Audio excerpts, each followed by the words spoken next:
Привет, друзья! Вот снова четверг. Четверги наступают очень быстро как-то, да? Пролетают недели. И снова мы здесь с вами. И это у нас уже 5-я серия нашего сезона «Невредные советы». Практикум 5-й сезон. 5-й сезон, 5-я серия. Такая важная. Так, всем привет! Потихонечку мы собираемся. Напишите традиционно, как меня слышно. Да. Иногда кажется, что зачем я это спрашиваю каждый раз. А тут вот было, я уже начала говорить на разборе в клубе. Вот, и начала говорить, и там меня не слышно оказалось совсем. А я бы даже и продолжила бы без проблем. Вот, супер. Супер-супер. Вот, поэтому это важно, чтобы потом у нас все записалось, сохранилось. Добрый день, всем привет. Вот, всем машу ручкой. Вот. Итак, для начала хочу сказать, что очень рада читать ваши комментарии, которые появляются после 4-й серии, что уже наконец-то какой-то свой путь в этом большом творческом пространстве стал понятен, что пока, по крайней мере, он как-то забрежил и стало видно, что я люблю, что я хочу, к чему я хочу двигаться. То есть, по сути, что вы сделали? Среди тысячи голосов и миллиона вариантов того, как может развиваться ваше творчество, вы услышали свой собственный, а именно он самый ценный. Вот, потому что иначе, не слыша свой голос, мы не создаем свое искусство. Да? Мы, в принципе, как правило, не создаем, мы копируем. Вот, поэтому очень важно этот путь пройти. Поэтому очень радуюсь, что слышу такие отклики на сезон. Вот. Сегодня у нас с вами будет сложная тема. Не переключайтесь. Немножко поговорим и о продажах, и о стоимости работ. В общем, будет очень сложно, спорно где-то. Но, тем не менее, я не тот человек, который считает, что это надо как-то замалчивать, говорить, что это вообще не про то и не нужно обсуждать. Поэтому обсуждать будем смотреть, мнения могут различаться, это тоже нормально. Вот, так что в данном случае все эти 5 сезонов – это мой опыт, мое мнение. Вот, вы можете быть с ним не согласны. Сразу дисклеймер. Вот. Итак, так что немножко резюмируя, пока мы все как раз собираемся, хотелось сказать, что после вот этих вот 4 серий, когда вы, собственно, поняли, да, что вы хотите создавать, я думаю, что стало понятно, если чего-то в этом не хватает, куда идти, заниматься, обучаться, мастер-классы, там, не знаю, высшее образование, куда-то еще, что нужно подкрепить, чтобы свое творчество засияло. Вот. И также мы сегодня как раз перейдем уже к продвижению, к выставкам. И есть момент, о котором меня попросили, можно так сказать, потому что оказалось, что не совсем понятно, как выстраивается тот самый личный проект. Ну, то есть, если мы поняли, что мы хотим, я говорю, в прошлом эфире я говорила про 5-10 работ, ну и все. Мне казалось, это момент очевиден, но оказалось, что нет, поэтому хорошо, что вы пишете, что это не совсем понятно, поэтому я немножко раскрою. То есть, вы формируете, например, на тему, я не знаю, на тему весны, например, свой проект. И вот у вас, там, не знаю, 5-6 работ, то есть вы их расписываете. То есть вы берете листик, смотрите, ага, формат, может быть, хочу, не знаю, хочу сердечками, да, хочу квадратные, хочу прямоугольные, хочу, например, стволы берез про весну, там, не знаю, что-то такое. Я сейчас просто генерирую из головы, но суть в том, что вы прям прописываете, какие форматы будут, какие будут размеры работ, что вы хотите на них изобразить. И это получится такой, ну, то есть, чтобы дальше вам ориентироваться в своем же собственном проекте, то есть писать план, Да, а как, если без плана? Ну, такой, ну, я хочу что-то вот про это. Ну, я понял, а что дальше? Всегда мы создаем план. Другой вопрос, что план, кому-то удобнее вести планы, прописывать, кто-то держит планы в голове.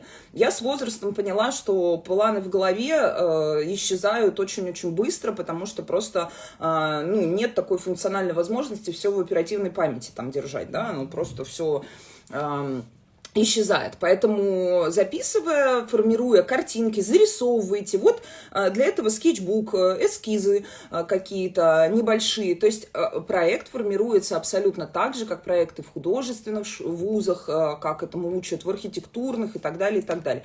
То есть это создание общей концепции, через которую вы доносите зрителю свою мысль максимально полно.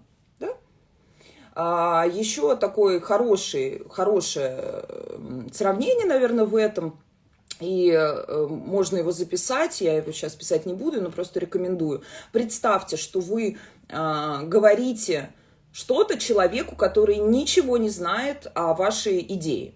Ну вот, не знаю, ребенок, вообще человек там с другой планеты, вот он никогда не видел, не знаю, деревьев, он никогда не видел солнечного света. Вот вы ему, по сути, за счет своего проекта рассказываете, как это, передаете эмоции, показываете в разных формах, видах и так далее. Мы как раз в четвертой серии смотрели, как может быть тема, да, раскрыта через совершенно разные образы. Вот, по сути, вы этому зрителю рассказываете, вот, я знаю, что это, я чувствую вот это, почувствую это вместе со мной, ну, условно.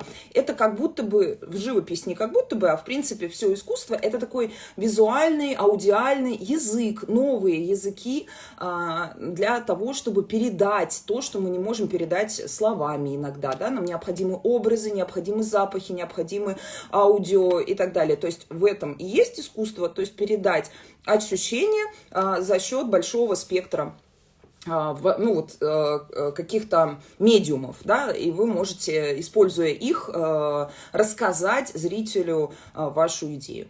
Вот. А теперь перейдем с моей говорящей головы на стол и будем записывать, смотреть. В общем-то, много сегодня я подготовила, много интересного. Сейчас уберу тут момент. Вот, если у вас вопросы, всегда их задавайте. В процессе будем смотреть.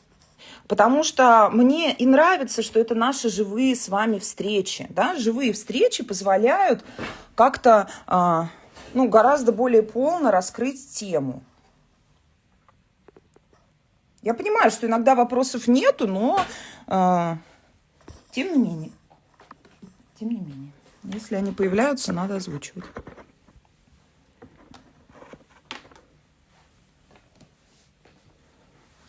Так.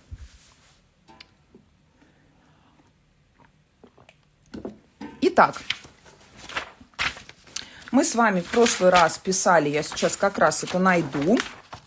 Вот здесь арт-рынок, да? Мы с вами немножко так раскрывали эту тему. Возможно, мне понадобится листик. Итак, арт-рынок.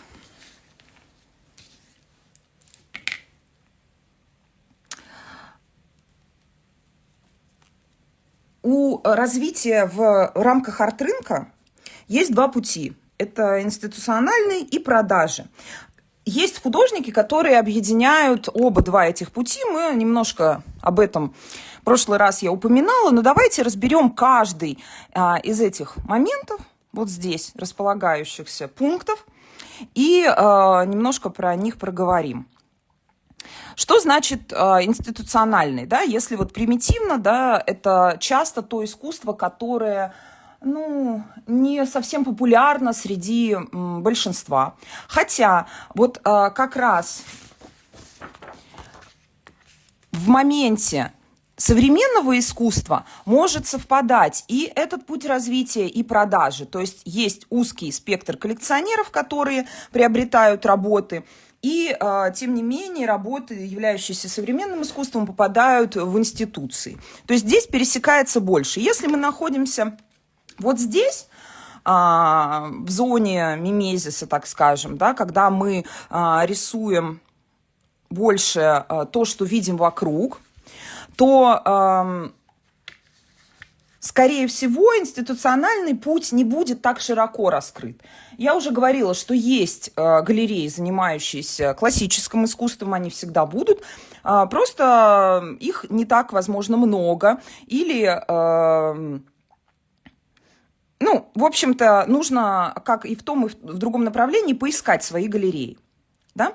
Музеи также берут направление на стыке.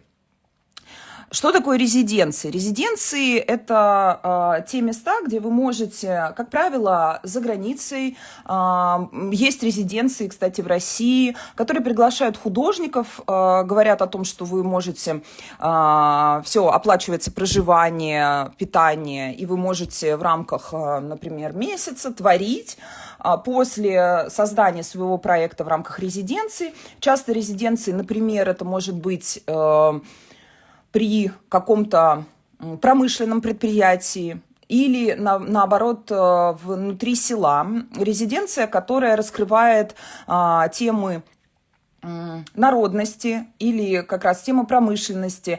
И после того, как вы создаете проект на тему внутри этой резиденции в своем стиле, как художник, вы оставляете, как правило, там по договору одну-две работы, да, то есть разные договора, и, собственно, дальше продолжаете свой путь. Для вас это возможность включить классную строчку в резюме и дальше продолжить, ну, как-то популяризировать свое творчество, отдохнуть, переключиться, ну, отдохнуть очень условно, но имеется в виду побывать в другом, ну, каком-то творческом пространстве. Вот что такое резиденции. Просто если вы уже довольно-таки внутри этого современного пространства, то вы знаете, что это такое. Я для вас ничего не открываю, но повторение мать учения. И здесь также хотелось бы сказать, что вот это институциональное, вы можете продолжать, если у вас там есть место, я просто наложу. Это, по сути, портфолио. Создает такое портфолио, давайте в понимании, у художников, мы сегодня будем говорить, есть CV, портфолио и artist statement. А портфолио в общепринятом понимании.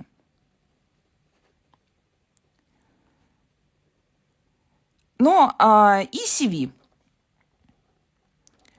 Что я имею в виду? CV – это краткая информация о вас, в которую включается, мы об этом еще сегодня поговорим, включается список тех выставок, в которых вы участвовали, список различных проектов, галерейных, музейных и так далее, ну, то есть значимых для вашего творчества.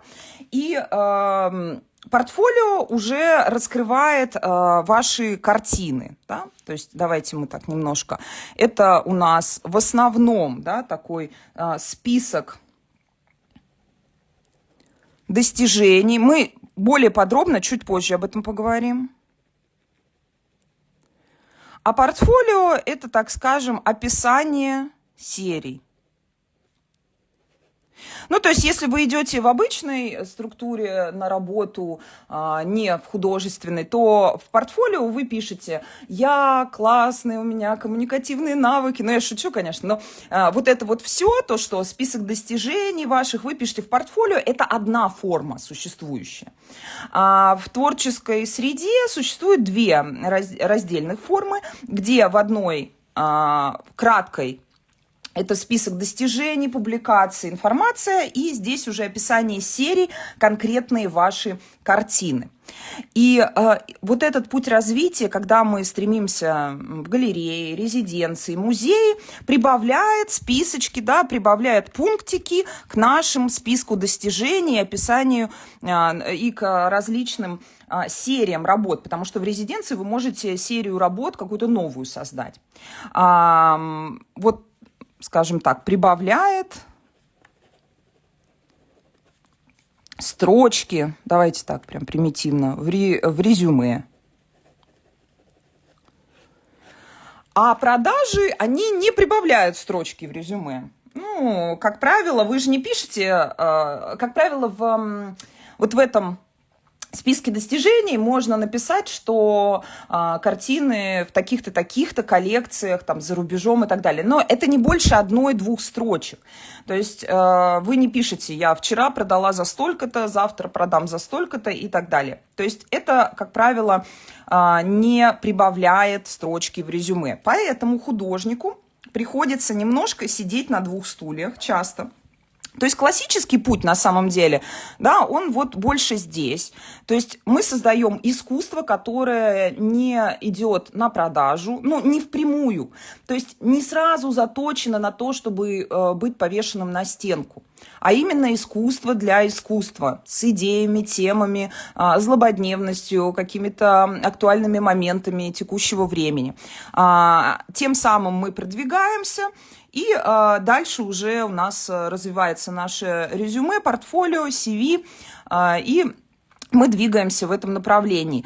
Заработок условно на этом пути, он уже более такой косвенный, он за счет финансирования, за счет социальных проектов каких-то, за счет государственных и так далее. То есть это финансирование художника. Как правило, здесь, если есть галерея, я сейчас очень кратко все это рассказываю, но тем не менее есть более полные такие обзоры.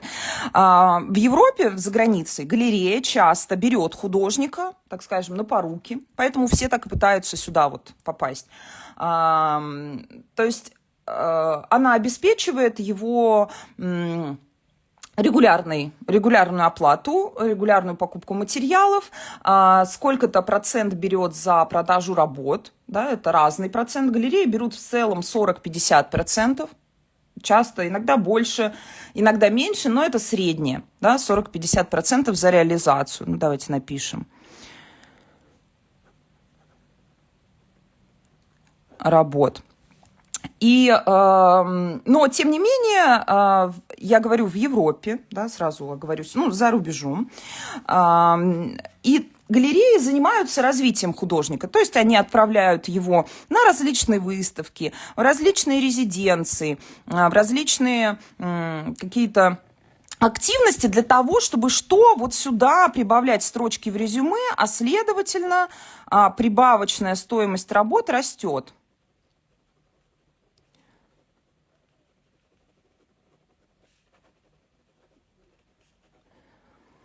Галереям это выгодно, то есть они занимаются поддержкой художника. Я бы не сказала, что прям вот непосредственно развитием, но от галерей зависит. Поэтому часто в такой общей среде все пытаются попасть в галереи, чтобы дальше чувствовать себя более-менее спокойно. Да? Галерея занимается каким-то рекламными моментами, иногда соцсети ведет, все по-разному, но, тем не менее, художник чувствует, что он, заключив какой-то контракт, он уже внутри галереи себя ощущает довольно-таки спокойно, знает, что выставки у него будут, знает, что продажами занимается галерея. То есть вот здесь прямых как бы продаж от художника нету. Здесь это все в таком закрытом, поэтому часто кажется, что ой, ну это какой-то закрытый мир, кулуарный и так далее. Если вы видите сайты, например, художников, в которых у него написано, что картины, стоимость по запросу, но если это известный художник, то часто это означает, что он работает с галереями, непосредственно сам он не продает работы. И поэтому, там в этом направлении считается, открытые продажи несколько, так скажем, дурным тоном, возможно. Да? Просто я вам рассказываю для того, чтобы было понимание, что и то существует. Это не значит, что если вы сами продаете как художник, вы должны закрывать цены и такие, вот, и понимать, почему часто закрываются цены, если художник идет вот этим типом развития, потому что он сам непосредственно не занимается реализацией своего искусства, этим занимаются уже институции. Поэтому этот путь, он для многих творцов, так скажем, прям привлекательный, потому что творцы такого склада я творец, я не хочу ничем заниматься, я не хочу ни о чем думать, ничего там. Вот, я хочу, чтобы меня взяли, меня опекали, и отчасти, да, как бы галерея может взять часть этих обязанностей на себя. Тем не менее, галерея и ставит условия. То есть думать, что здесь прям такой какой-то сладкий путь, не стоит. Потому что галерея ставит условия, что вы должны уже, там, например, к такому-то числу нарисовать такую-то серию работ, к такому-то числу такую-то серию работ. То есть мы понимаем, есть свои плюсы, свои минусы. Здесь, например, вы продажами занимаетесь сами, да, вам приходится скакать больше, но, тем не менее, вы вольны. Сегодня хочу рисовать, завтра не хочу рисовать. Если вы ответственный художник, знаете, что вы классно, регулярно рисуете, то, возможно, этот путь ваш. То есть можно направлять уже свои CV, портфолио, artist statement в галереи, и дальше, возможно, какая-то галерея заинтересуется с вами, эксклюзивный контракт создаст, и уже мы поговорим о контрактах на 7-м нашем эфире, там будет про юридический аспект. Сейчас я просто говорю это как форму. Соответственно, здесь вот главный человек в этом. И дальше уже различные выставки. Ну, можно здесь музей, международные выставки тоже есть, персональные, да, в основном. Бывают коллективные в рамках галереи. Ну, то есть суть только в том, что здесь вот этим развитием карьеры, поддержки художника занимается галерея. Как правило, контракты не позволяют перескакивать из галереи в галерею, вот, поэтому какое-то время это контракт, как, может быть, вы знаете, как иностранные звезды, которые подписали контракт с Шанель, должны носить Шанель. Вот, или там Марго Робби ходит в розовом уже там сколько-то, как Барби, хотя уже все, может быть, уже и не надо. Вот, но именно поэтому здесь жесткие контракты, да, то есть все хорошо, но контракт с условиями. Об этом следует помнить. Значит, продажи. Здесь у нас больше сам художник, я бы так сказала.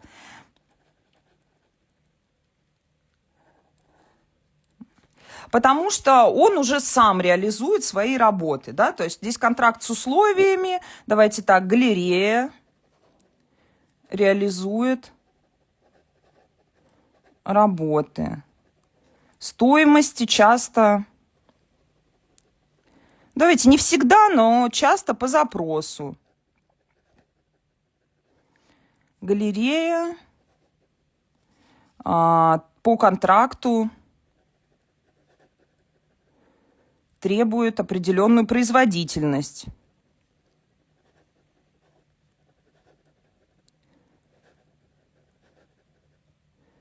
Работ, да? То есть вы не сможете сказать, что ну не хочу, сегодня не хочу, не буду и все. Нет, сможете, но просто это будет нарушать контракт и будет неустойка. Ну, как правило, да, галерея занимается продвижением. Частичным, давайте, частично.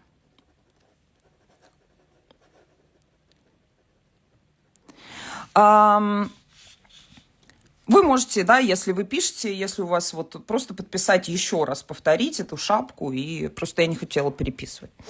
Значит, в продажах, да, непосредственно художник главный. И он дальше решает, вот хочу я сотрудничаю с какими-то магазинами попроще, это могут быть, не знаю, хоть магазины у дома, товаров для дома. Все в зависимости от вашего уровня и вашего вот здесь расположения, правильно? Но, тем не менее, вот эти моменты, да, то есть там, где у вас достижения, они будут влиять, то есть это не связанные столбики, они тоже связаны, то есть ваше, да, резюме влияет на стоимость. То есть, тем не менее, оторваться и говорить, я просто продаю, вы можете, но тогда цена будет невысокой. То есть стоимость работ будет не такой высокой, потому что, сказать, за что вам платить деньги, вы не сможете. Никаких доказательств, пруфов никаких нету. То есть вы не развиваете свои достижения, тем самым коллекционеры, скажем, уже говорят, хорошо, но я столько за это не заплачу. Здесь, представим это как имя бренда, да, вот имя бренда, вот вы бренд. И, естественно, мы сегодня уже какие-то бренды иностранные, да, и у них иногда платочек на шею 300 тысяч рублей стоит. И мы думаем, боже, это платочек, за что? Да, можно здесь не понимать, но вот именно вот это вот резюме, то есть раскрутка, вот это ваша, вот эта вот история бренда, вот она оправдывает какие-то стоимости здесь и здесь. Да? То есть в зависимости от того, работаете вы с галереями, вы можете не работать с галереями. Просто это два разных пути. Значит, и продавать через магазины, шоурумы, ярмарки, частные галереи, личный сайт. Почему я еще вот здесь говорю, что частично галерея занимается продвижением? Потому что вы все равно ведете какие-то соцсети сами. И это, тем не менее, сейчас в современном мире говорит о вас как о бренде, говорит о вас как о человеке. И часто у нас человек равно бренд в текущем мире. Поэтому без этого пункта все-таки уже невозможно, совершенно не выходя никуда. Может быть, кто-то может, но это скорее исключение. То есть все равно как-то какие-то личные сайты, соцсети художник ведет. Да? Вот. Здесь, да, из плюсов нет контракта. Тем не менее, да, давайте так, что вы занимаетесь всем сами.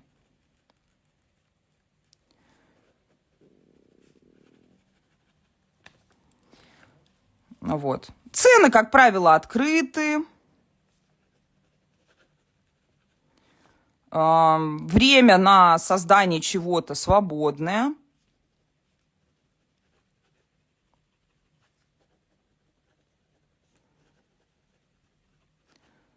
Но в продвижении вам никто не помогает, да, вы занимаетесь всем сами реализуете работы, помощи в продвижении нет.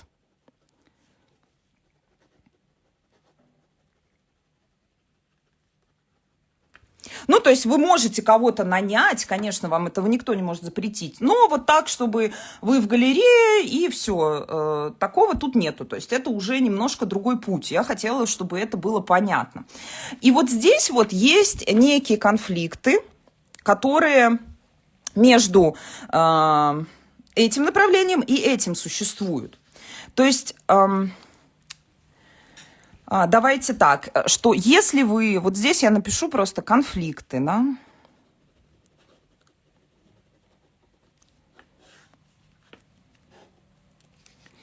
Конфликты существуют из-за различных условий. И вот тут, если вы, например, заключили контракт с галереей, то, как правило, вы сами продавать не можете. То есть при заключении, да... Там есть условия, допустим, эксклюзивного контракта с галереей. Ваши продажи, ваши личные продажи ограничены.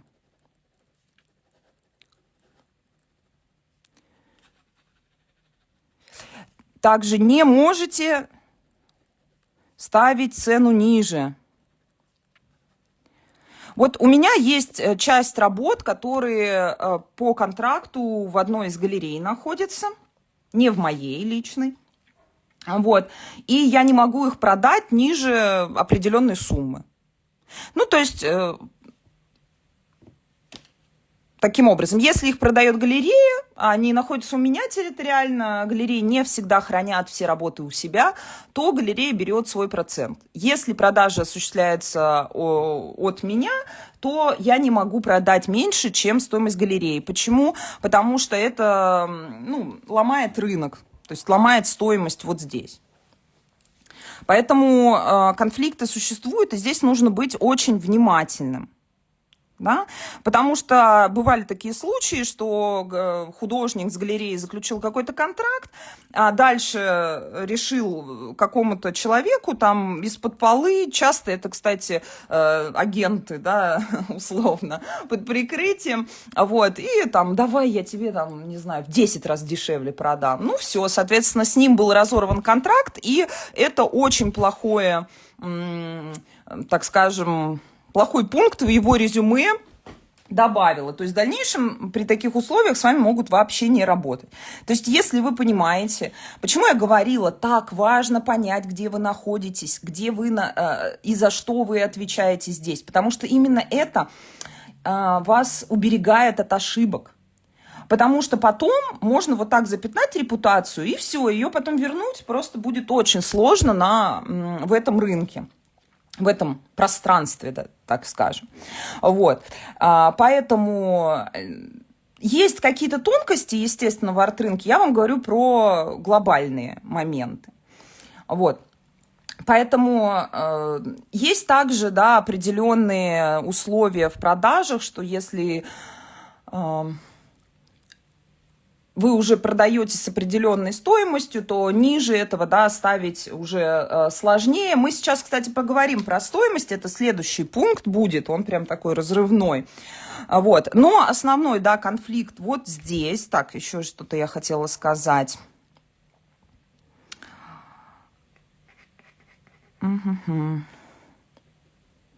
общем-то, здесь самое важное – это смотреть условия контракта, да, с галереей. И уже решать, соглашаться или не соглашаться на них. Да? Потому что может быть очень невыгодно, или бывают какие-то условия, в которых вы не можете продавать в другой стране, или, например, эти условия только на вашу страну распространяются. В общем, здесь очень внимательно надо читать. Но минусы, да, вот в продажах личных, что если вы очень много просто продаете лично, так скажем, за очень невысокую, давайте так, вот здесь, что если ваши личные продажи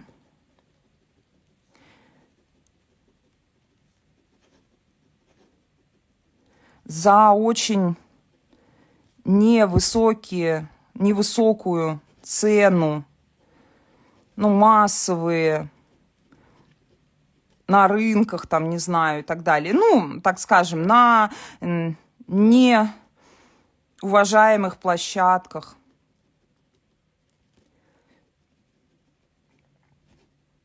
Это тоже может стать минусом.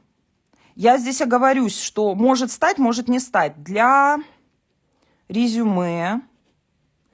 Ну, в любом случае, галереи узнают, когда будут для сотрудничества с галереями.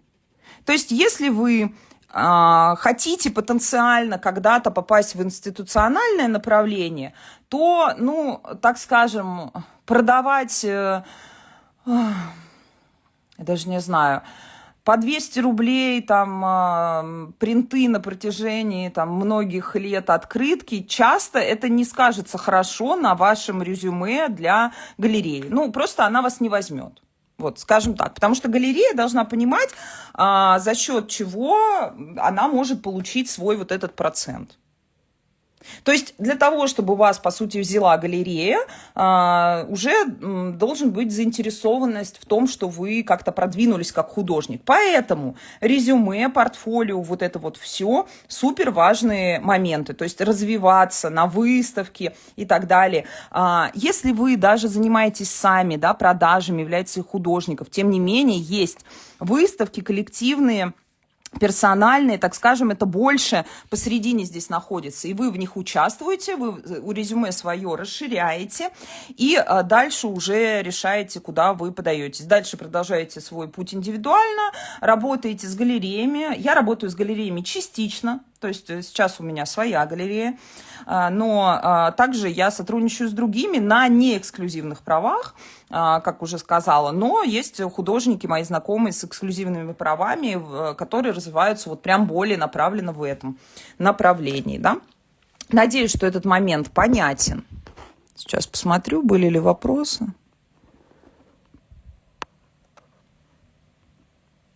Сегодня вопросов нету. Я понимаю, что тема, возможно, сложная.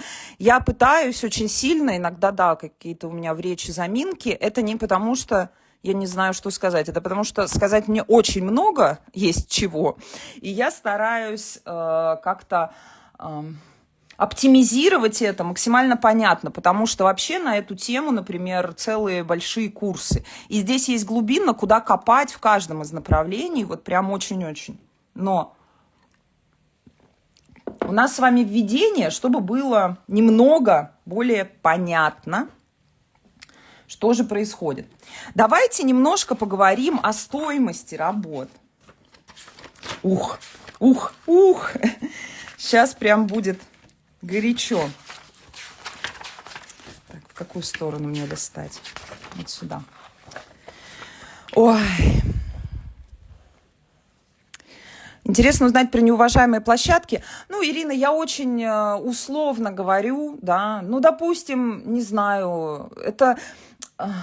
Я так сказала, скажем так, чем больше вы в этом мире будете вращаться, тем больше вы поймете, какие, так скажем, котируются, а какие не очень.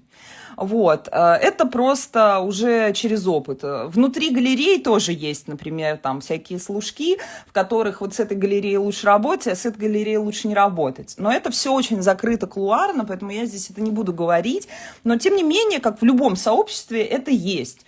Ну, знаете, вот, скажем так, есть какая-то мода, есть какой-то стиль и есть какие-то такие... определенные направления. Сложно сказать, что конкретно будет смущать, но я думаю, что скорее смущать именно долгосрочная работа. Ну вот, скажем так, я, например, я не продаю свои картины за 1000 рублей, да, я не продаю, не делаю распродажи работ, там, я делаю иногда скидки раз в год, и это один раз в своей жизни я сделала, вот. Но, тем не менее, часто вот именно эти моменты убивают рынок, убивают вашу стоимость, убивают дальше карьерное развитие. Вот. Но все зависит от того, опять же, что вы хотите. Если вы нацелены в целом на продажи, и дальше вас не интересует попадение в Третьяковскую галерею, и вы не строите свою жизнь вокруг, давайте еще раз оговоримся. Я сейчас более углубленно говорю для художников, которые сделают это профессией. Если для вас это не профессия, вам, в принципе, можно вообще вот эту часть, которую я сейчас рассказывала, не слушать сильно. Потому что если это не становится вашей профессией, вы не планируете там через 20-30 лет где-то здесь в музеях там оказаться, то так внимательно смотреть на ваши резюме, наверное, никто не будет. Поэтому продавайте спокойно, находите своего слушателя, зрителя и, собственно, будьте удовлетворены именно своим творчеством, процессом. Это уже такая специфика углубленно тех, кто будет в профессии в этой работать, так скажем. Поэтому там уже... Ну да, на Авито, например, да. На Авито не очень, наверное. Все верно. Ну, какие-то такие, знаете, на рынке стоять, постером торговать. Что-то такое. Все очень ценно и понятно. Спасибо. Спасибо. Поначалу на хорошие выставки не берут. Как тогда выживать период развития, если не продавать условно открытки и постеры? Татьяна, я же не сказала не продавать. Вот каждый... Потрясающе, как каждый слышит то, что хочет слышать, да? Значит, вас как-то это очень сильно беспокоит. Я сказала о том, что если вы на протяжении долгого периода, вот прям внимательно переслушайте, я очень внимательно отношусь к своим словам. Если вы на протяжении долгого периода это делаете, то это, возможно, может сказаться на вашем, да? Здесь прям даже написано. Это может стать минусом, может стать, может не стать. Да? Для резюме, для сотрудничества с галереями. Может стать, может не стать. Но я знаю определенные такие случаи. Опять же, если вы на протяжении 5 или 10 лет продаете только открытки за 20 рублей, вряд ли уважаемая галерея, для которой интересны продажи, возьмет вас. И это очень странно будет потом расстраиваться и говорить, ну, блин, я ж такие классные картинки рисую, там, открытки, да. Ну, это непонимание, где вы здесь находитесь, вообще непонимание, где вы находитесь внутри сообщества. Если для вас важно продавать картины, то там, как я уже сказала вот чуть выше, о том, что там нету, это уже связано с карьерным развитием художника. Да, как правило. То есть те, для кого это профессия. И второй такой момент. Вначале все пробуют себя в разном. Правильно? И мы, когда сейчас будем разбирать с вами CV-портфолио, вы эти моменты начального вашего становления можете в них не указывать. Вот. Тем не менее, нужно развиваться и идти дальше. Если вы застряли в периоде открыток на 5 или 10 лет, то да, расстраиваться, что вас не возьмут на выставку современного искусства, это просто неадекватное восприятие себя в этой реальности. Все. Это факт. Помимо постеров, например, кстати, есть шелкография. Есть более сложная тиражная графика. И не надо путать это с постерами, там, допустим, которые мы просто в типографии соседней отксерокопировали и, в общем-то, продаем по самой минимальной цене. Есть очень дорогая шелкография, которая стоит за лист, может стоить там, от 20 только там 15 и так далее. То есть это очень такие другие направления. Мы сейчас этого касаться не будем.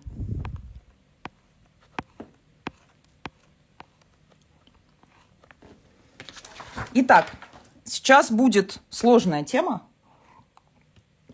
Стоимость работ. Всех обычно на ней рвет. Разрывает, в смысле.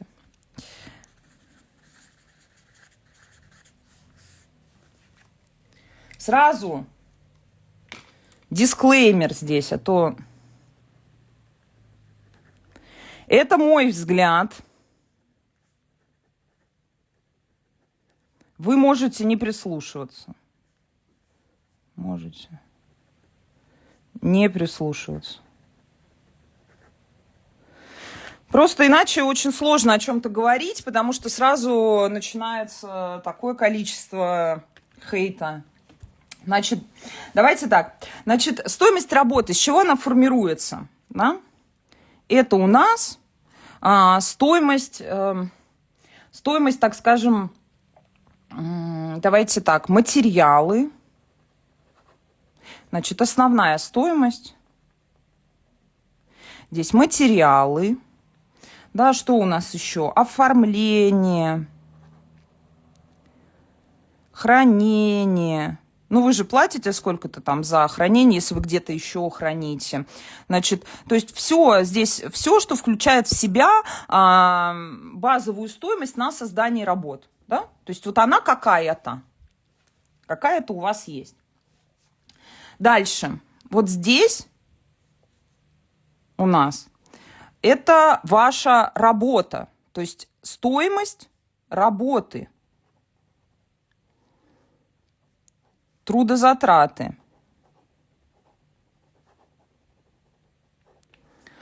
Здесь я оставлю пространство. И дальше будет добавленная стоимость.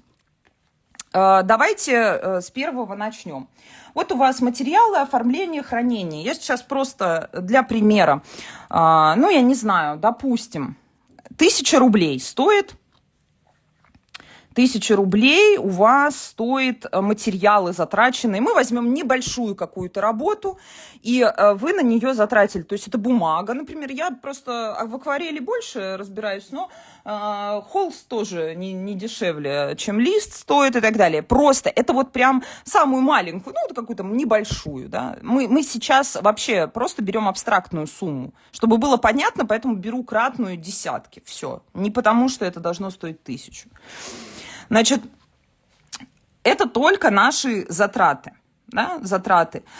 Плюс, я не знаю, материалы, плюс оформление, плюс хранение. Ну, допустим, вот это у нас еще плюс 1000 рублей, 2000 рублей. Вот если мы идем продавать, то есть это вот стоимость, да, и вот здесь из нее складывается стоимость, вот здесь внизу, да, уже продажа. То есть мы к чему идем? К формированию оценки, за сколько мы можем продать эту работу. Вот если мы идем продавать ее за 2000 рублей, ну, это получается, что мы как бы выкинули. Все, да, мы еще даже себя не уважаем, потому что у нас мы не затраты свои в работе не учитываем. И, собственно, ниже низшего, ну, это вот очень-очень грустно. То есть мы давайте будем с вами отталкиваться, что уже вот это просто ниже того, чего не может упасть, например, стоимость на работу. Это ваши там материалы. Но я бы еще включала, что ниже того, что стоит вот это упасть не может. То есть это первый и второй пункт. То есть вот эти пункты, это самая низкая, да, оценка вашей работы. Потому что здесь нет вот этой добавочной стоимости, добавленная стоимость. И из чего она формируется? Значит, работа, трудозатраты. Я хочу здесь вам предложить посчитать ваши трудозатраты таким способом. Все считают, там, не знаю, берут средний коэффициент. Ну, есть люди, которые сразу понимают, сколько стоит их работа. Это не для вас. Это для тех, кто я сомневаюсь, я не знаю, мне нужны факты, мне нужно посчитать и так далее и тому подобное. Мне нужна опора, у меня собственной внутри еще не сформировалась, мне нужна внешняя, чтобы мне было легче оттолкнуться. Давайте вот посмотрим. Представим здесь, сколько...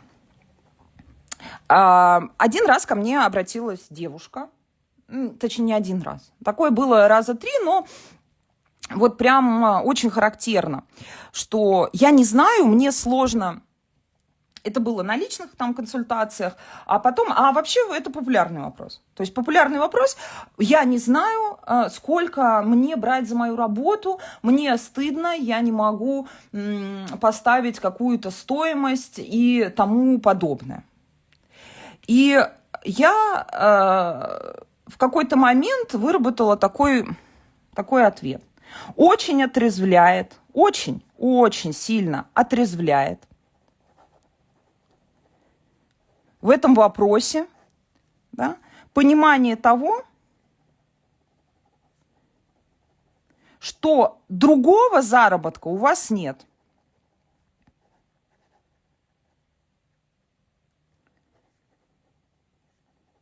И никто не помогает вам денежно.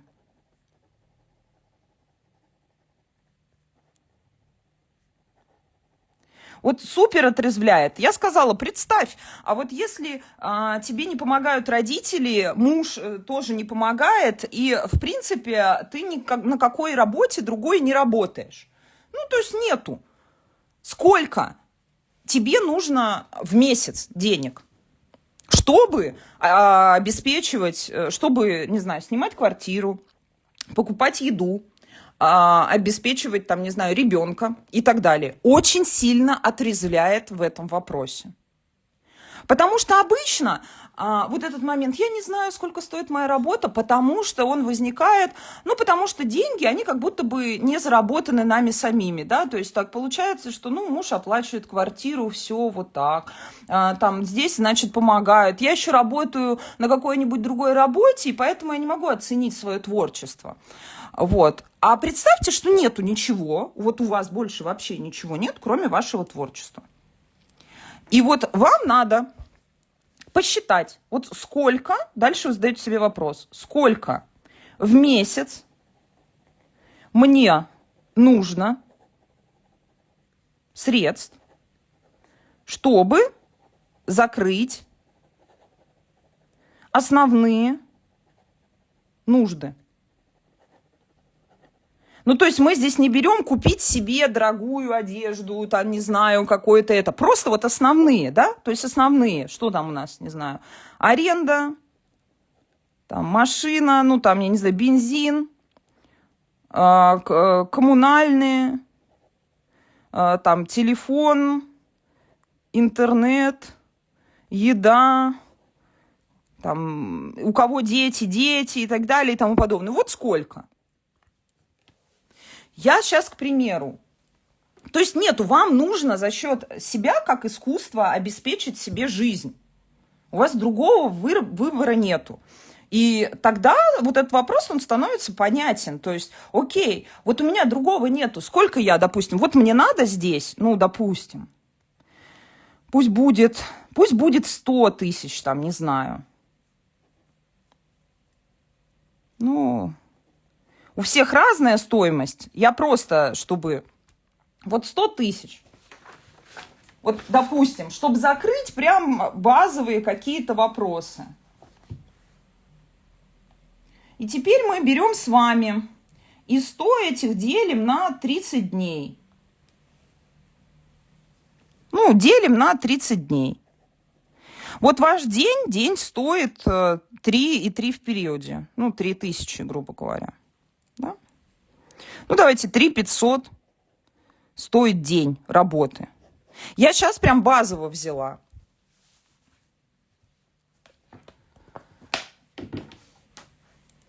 И дальше, да, мы уже смотрим, что у нас получается с вами. Вот мы день над этой работой работали. Да, день работали. Вот день работали, вот столько тогда стоит. Если здесь у вас какая-то другая сумма, я еще раз говорю, это мой взгляд, потому что я понимаю, вот у меня, например, такого не было. Мне никто никогда не поддерживал финансово в плане там, того, что у меня есть.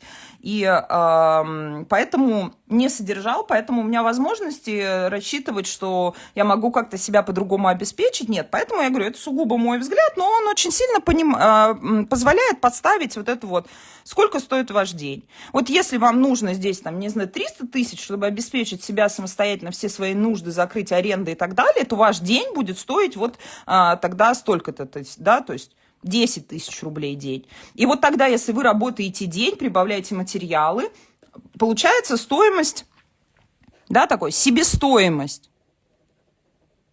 Это себестоимость работы, это даже не добавочная стоимость. Это пока только себестоимость.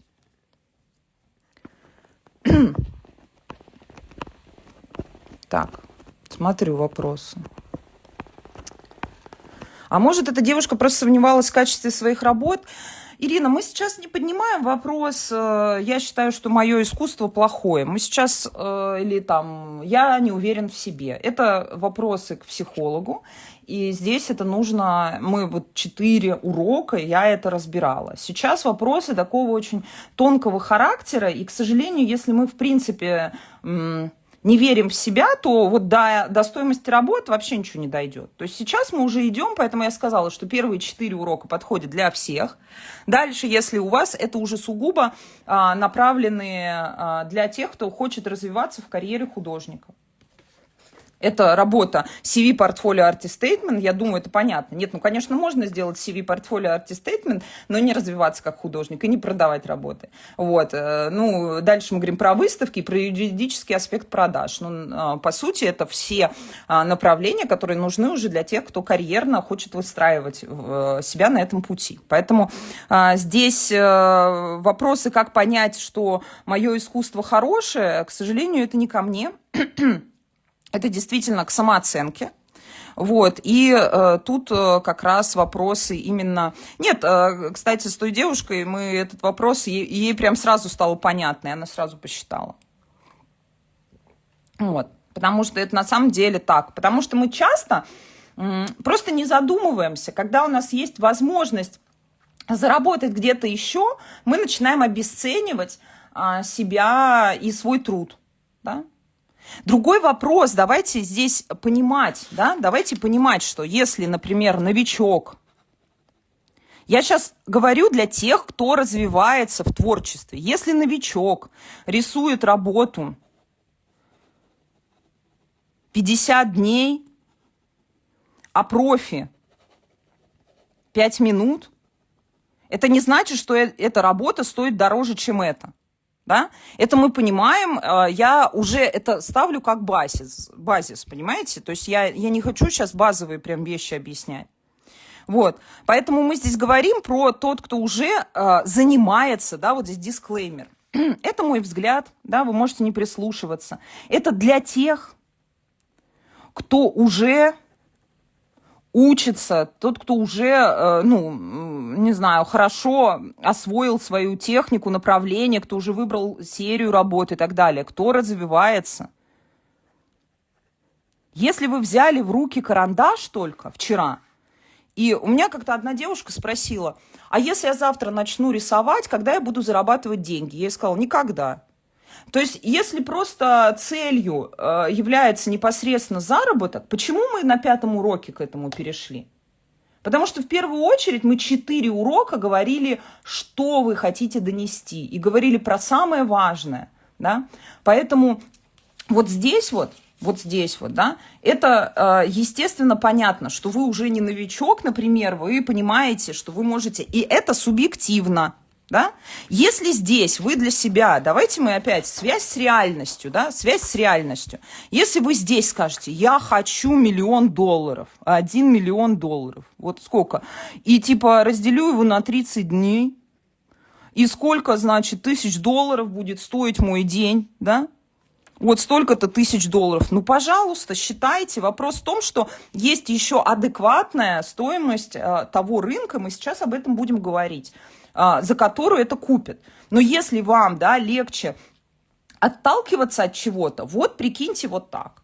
Прикиньте так, что если у вас нету каких-то других средств к существованию, то вы можете просчитать это, как будто вы обеспечиваете себя сами. Столько стоит ваш день, столько ваша себестоимость работы. Да, естественно, в этом есть очень много «но». Вот как минимум вот такие, да, то есть неадекватные. Что это у нас? Неадекватная оценка себя. Именно поэтому мы так много говорили об этом 4 урока, еще раз повторюсь. Что где вы находитесь, новичок вы или профи, где вы находитесь, если вы себе ставите 1 000 000 рублей, или мне нужно 3 копейки закрыть завтра все свои расходы, но это тоже неадекватно, потому что, ну, как бы есть какие-то, сколько вы тратите на еду и так далее, и так далее. То есть мы сейчас занимаемся как раз тем, что я это учитываю, что это уже есть, то есть есть уже адекватная оценка себя в пространстве. Потому что и я в рамках этого курса не буду как бы учить, плюс я вообще не специалист в этом направлении, да, давайте понимать. Я могу только вам в творческом ключе это рассказывать. Так. Затраты на обучение прибавить. Вы можете прибавлять сюда все, что угодно, что хотите. Оформление, хранение, обучение и так далее. Здесь есть такая вещь, как добавленная стоимость.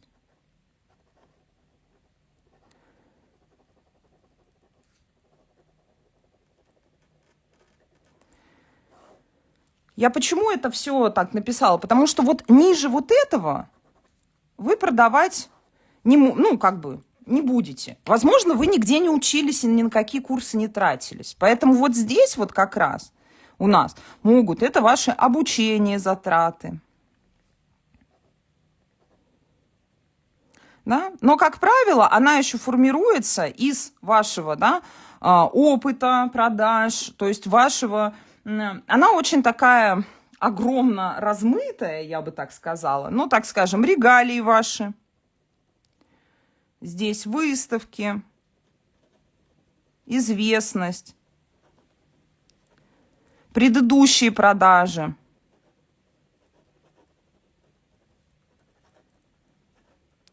И прочее. То есть вы этим самым то, что вы обучаетесь, то, что вы выставляетесь, то, что вы развиваетесь, и то, как вы улучшаете свои навыки, да, помогает вам вот эту добавленную стоимость растить. То есть вот она может расти бесконечно, по сути. Ну, в рамках рынка, конечно.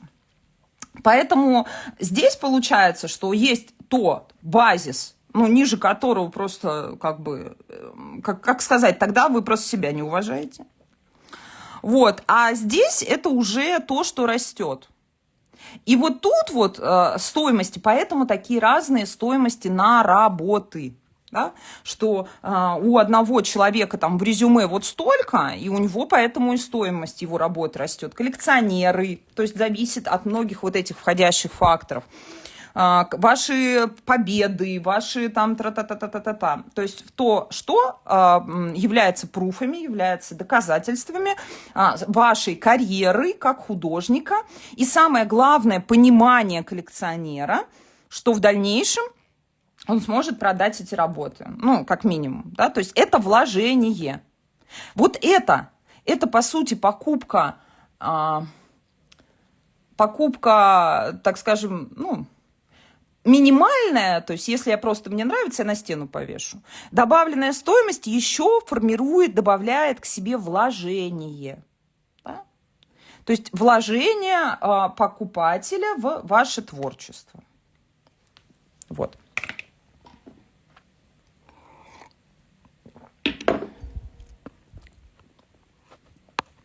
А давайте теперь немножко я вас повеселю. Вот. Потому что дальше, знаете, это...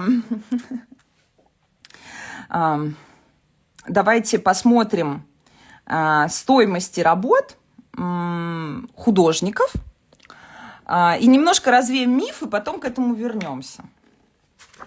Давайте такой миф напишу. Немножко подготовила вас, развлеку. Миф. Раньше художники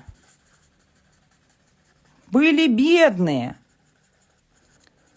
а сейчас все про деньги. Это неправда. И на самом деле все общеизвестно. Я рекомендую, это прям миф, я рекомендую просмотреть, ну, один из хороших фильмов, это Парфенов. Глаз Божий. Глаз Божий. Это вообще про наших коллекционеров, то есть это Цветаев, Щукин и Морозов. Если не смотрели, прям... Щукин и Морозов. Вообще, как и сколько, и за сколько продавали и покупали работы. Это очень интересно.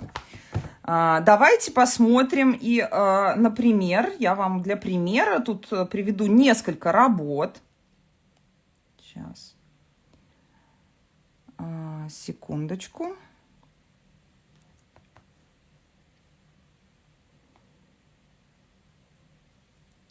Как раз 5-й сезон. Значит, наша любимая, упоминаемая нами уже боярыня Морозова. Да, боярыня Морозова.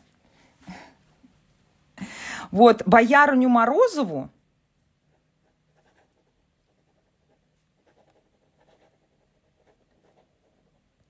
боярыня Морозова была продана за 25 тысяч рублей. То есть мы говорим про царские рубли, мы говорим про серебром.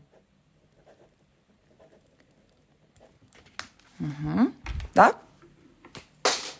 Вот. А теперь я всем, кто занимается по 5-му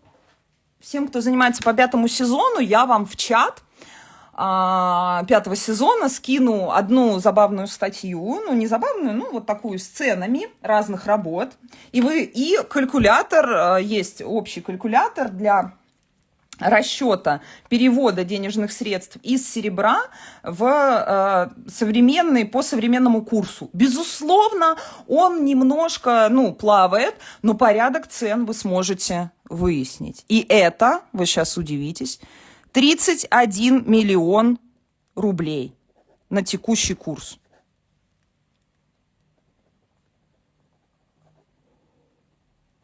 Да? Ничего? Вот, боярня Морозова. Всем привет, Настя, спасибо большое за огромную работу, очень ценную информацию. Пожалуйста, я очень рада. Давайте посмотрим еще одну картину. Я специально наших взяла, как говорится, чтобы все могли проверить достоверность того, что я говорю. Это можно загуглить. Давайте. Утро в сосновом лесу. Шишкин и Савицкий. Да? И, собственно, картина была продана за 4000 рублей. Ну, Третьякову, да, серебром. И это приблизительно 5 миллионов рублей по текущему курсу. То есть вот на сегодняшний день это 5 миллионов рублей. Я не думаю, что в целом это было, как сказать, естественно, шедевры живописи стоили больше. Ну, как и сейчас, как и сейчас. Вот, конечно, всегда было искусство, которое не попадет и не попадало в галереи, как и сейчас. Вот, тем не менее, чтобы раньше все были бедные и рисовали за идею и больше ни за что, а сейчас все деньги рисуют, ну, тут уже я не говорю про Микеланджело и, в принципе, на заказ работу у римских пап и вообще, да, про европейцев вы прочитаете сами, но часто, если вы сомневаетесь, покажите эту часть эфира своим близким, вот. Которые думают, что вот сейчас просить за свое искусство вам не стоит, а вот раньше все художники за идею рисовали. Вот, скажите, а я чем хуже? Я тоже буду, может быть, сейчас я хуже, но дальше я буду развиваться. Ой. Еще один прям хороший пример искала. Девушка, освещенная солнцем, Серов. У меня вот как, знаете, такая энергия сильная, как будто бы у меня все ручки всегда перестают работать на всех эфирах. Это какое-то прям наказание. Я не знаю. Сейчас еще одну возьму. Она прям перестает писать. Так, давайте я ее покажу, эту картину. Вот эта картина. Вот. Серову на тот момент было 23 года, когда он ее написал. И картину, на тот момент Третьяков не считал его таким прям, выдающимся художником. Мы понимаем, что 23 года, молодой, но перспективный. И он у него купил эту картину за 300 рублей. Это, на минуточку, 400 тысяч рублей на текущий курс. Молодому Серову в 23 года. Да? Вот такие моменты. Здесь для примера еще, вот я как раз вам скину эту статью, она интересная. Вот, например, картина «Запорожцы пишут письмо турецкому султану». 35 тысяч рублей. На эти деньги можно было купить. Здесь вот не переводят на русский курс, но вы сможете перевести. Да? Усадьбу Здравнего в Витебской губернии. 2 хребтовые шкуры соболей, 2 меховые шкуры голубого песца, шкуру камчатского бобра, 100 пудов конского волоса, бла-бла-бла и так далее. То есть переводили, например, есть такие переводы, где не непосредственно в рубли, а находят эквиваленты. Что можно было купить? Неплохо, да, неплохо, друзья, согласитесь. Усадьбу можно было купить, да? То есть мы понимаем, 35 тысяч рублей, если 25 тысяч рублей это 31 миллион, то есть это где-то, так прилично, побольше, да, около 50, наверное, миллионов. Но можно и усадьбу купить.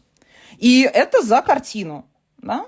Вот поэтому мне очень хотелось немножко вас развлечь. Как вам, кстати, информация? Поэтому в чате будет просто больше, вы сможете туда сходить, посмотреть. И в целом все в свободном доступе, да?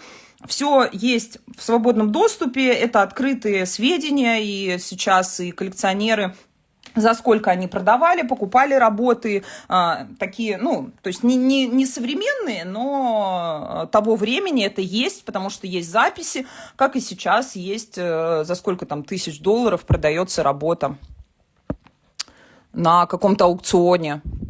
Вот. Так что вот. Немножко мы с вами мифы развеяли.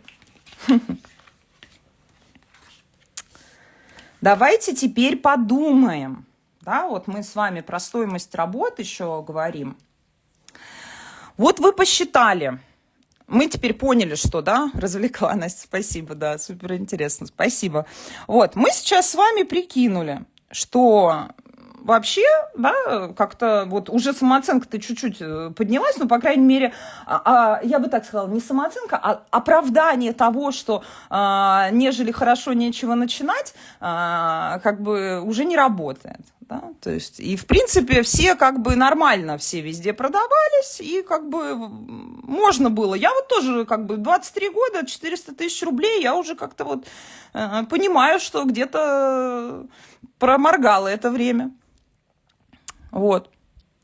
Да, поэтому надо наверстывать. И вот давайте мы теперь подумаем, и это тоже сейчас момент, который обычно прям вот очень такой критичный. Вообще у нас такой ментальности есть момент, что как будто бы зарабатывать деньги – это плохо. Причем, как вы видите, он появился в последнее время, мне кажется, такое постсоветское. Вот, советское, постсоветское – это потому что это было очень в ментальности, хотя до этого такого вопроса не было. Вот, потому что все за свои труды получали деньги, как вы видите, немалые. Но вот сейчас это есть, и поэтому с этим действительно сложно бороться.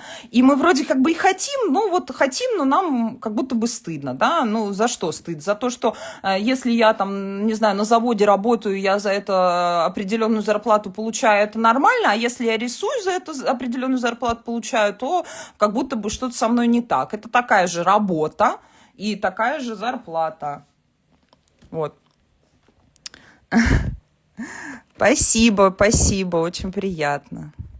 Спасибо. Вот, значит, давайте здесь дальше посмотрим. Вот когда вы посчитали, сколько стоят ваши работы, да, вот, все, добавочную стоимость. Она такая, знаете, если здесь более понятно, то здесь, да, размытая. Но если мы представим, как ее можно посчитать, вот представить, найти художника с похожим бэкграундом и посмотреть стоимость работ.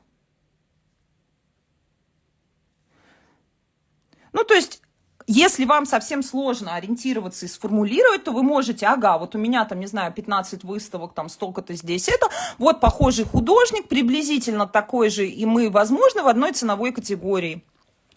Да, в одной весовой категории. И тогда, может быть, наши цены где-то близко. Но, допустим, вы определились, я сейчас просто, что ваша стоимость работ, там, не знаю, 1000 рублей.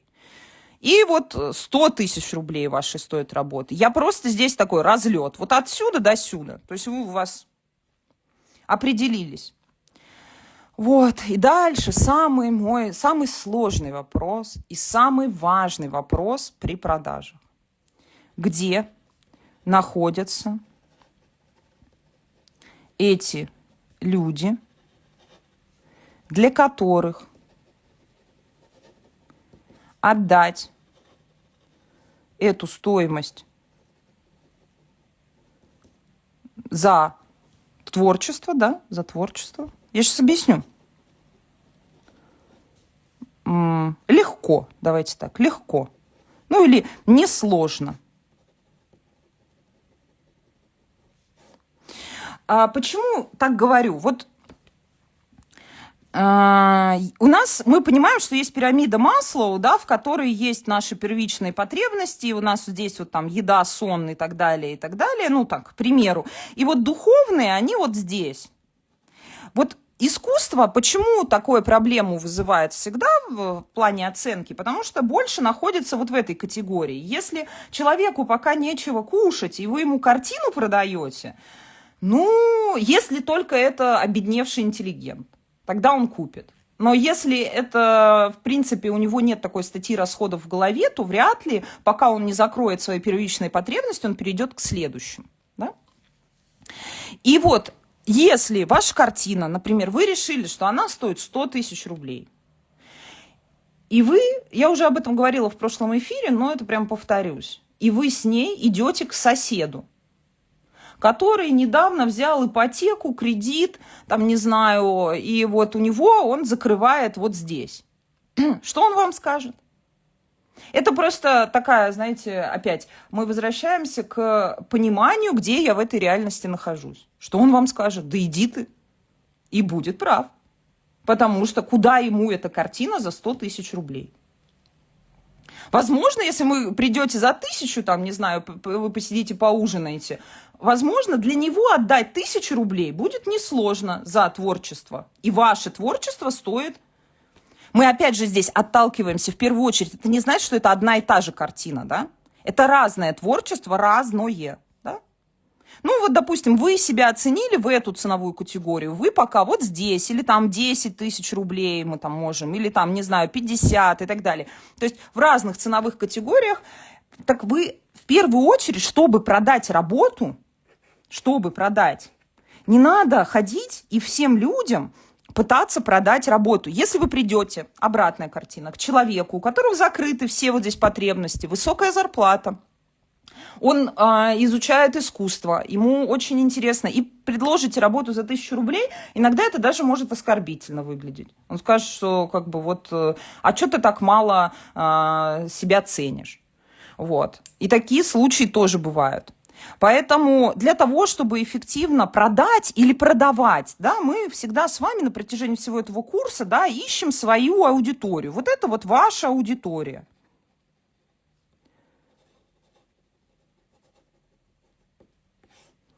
И где эти люди находятся?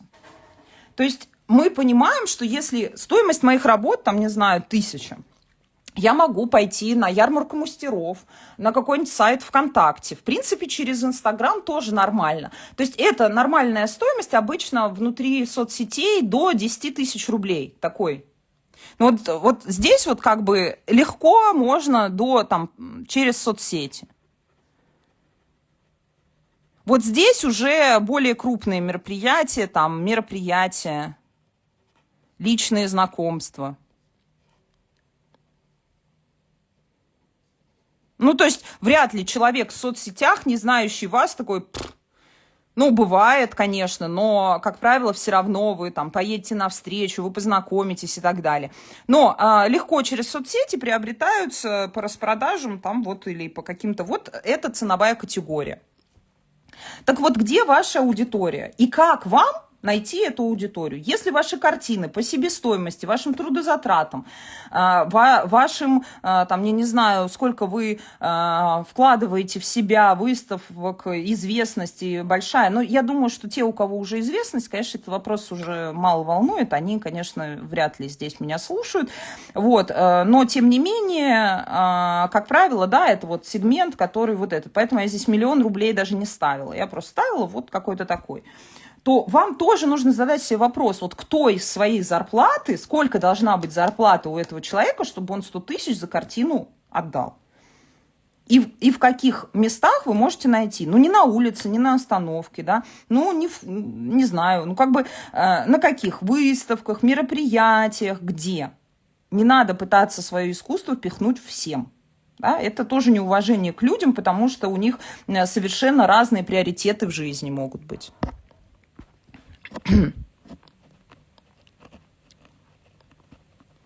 Вот, поэтому, да, я знаю, что сразу тут вот все, но это очень, может быть, сухо, может быть, где-то как будто бы цинично, но это не так. Это на самом деле с очень большим уважением к тому, что не обижайте людей стоимостью ваших работ, если у них нет денег на еду.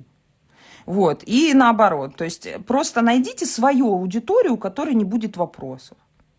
Вот, потому что реально есть люди, которые покупают, там, не знаю, какую-то простенькую машину в кредит, есть те, кто меняют там каждый месяц. Вот где находятся эти люди и как, собственно, с ними познакомиться, на каких мероприятиях и так далее. И вот здесь вот очень важно, что если ваша картина, не знаю, стоит вот столько, а вы участвуете в выставке, которая, не знаю, в каком-то небольшом городочке в глубинке России, то шанс встретить покупателя будет гораздо меньше. Это просто объективность. Да? То есть просто вы вряд ли там найдете, возможно, найдете, но шанс встретить гораздо меньше, чем, возможно, в крупном городе, где в целом зарплаты выше, где в целом люди, может быть, даже больше им нужно искусство, потому что у них вокруг там не так много красивого, и они устают на работе, что хочется что-то домой, чтобы отвлечься и погрузиться в красоту.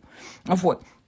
Поэтому самое базовое понимание, пока вы не понимаете, где вы, и сколько стоит ваши, вы не понимаете, куда вы можете это подавать. Да?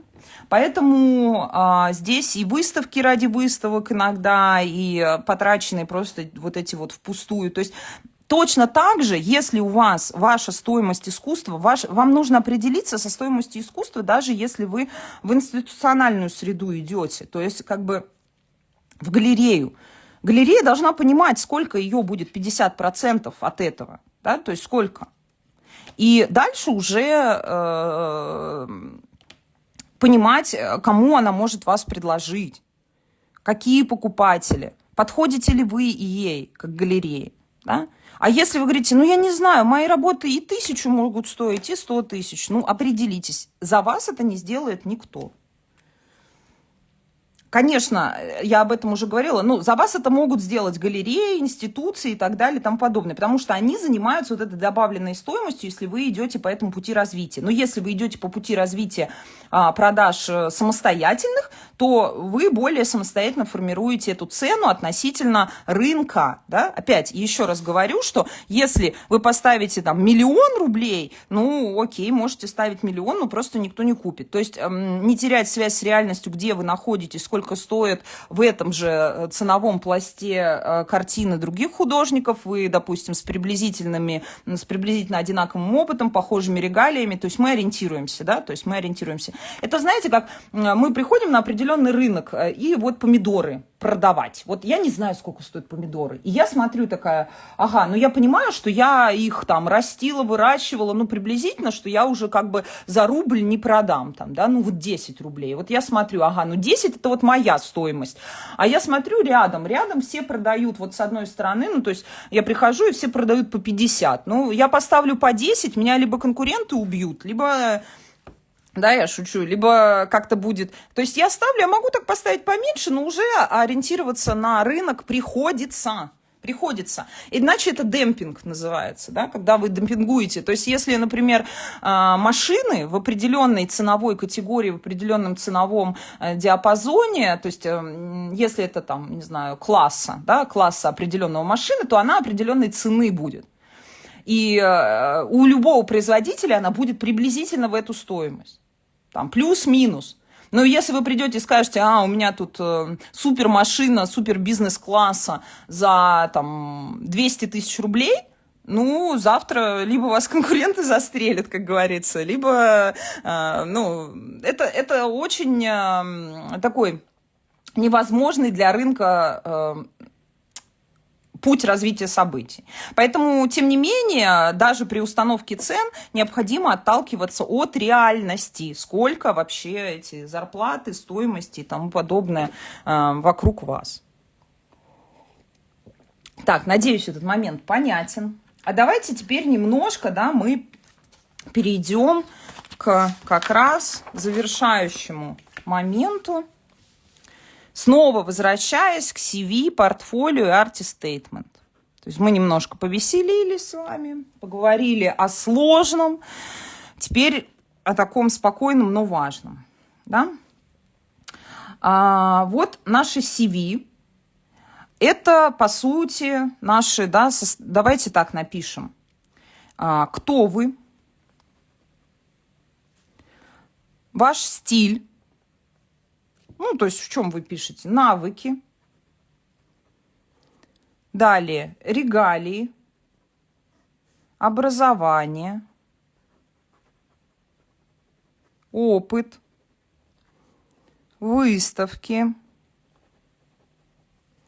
Здесь от новых к старым. Публикации, награды. Это как формируется CV, то есть это те этапы, которые нужны внутри CV. Я сейчас покажу на примере на своем, но тем не менее мы запишем. Дальше портфолио. Тоже покажу. У него может быть совершенно разные форматы, но по сути это ваши наиболее ценные для вас, да, но наиболее значимые, давайте так, работы вашего творчества. Сериями желательно. Сериями с описанием небольшим. Да? Портфолио не подразумевает много текста. Здесь не должно быть много текста.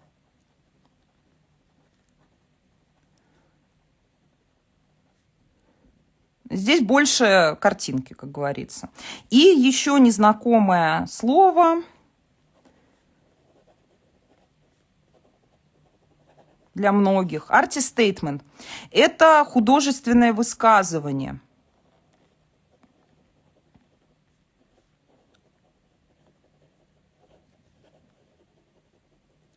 От первого лица. По сути, которое говорит: я в своем творчестве поднимаю, там, не знаю, поднимаю проблематику, изучаю проблематику, бла-бла-бла. Ну, или тему, там, памяти, как мы уже говорили, света и тени, тему разрозненности, тему общности, тему одиночества, тему, ну, то есть бесконечное количество тем. Мы с вами, по-моему, то ли на втором, то ли на третьем уроке все эти список тем, прям какие могут быть темы исследований, мы прямо его вели, большой. Да, то есть я в своем творчестве вот это изучаю. Здесь обычно 4, там, не знаю, 10 максимум предложений. И это всегда просто текстовое высказывание. Вы его направляете. Иногда его присоединяют либо в портфолио, либо в CV. В зависимости от требований заявки. Но, как правило, это 3 отдельных документа. Важно, что вам нужно знать об этих документах, что их можно менять, можно модифицировать.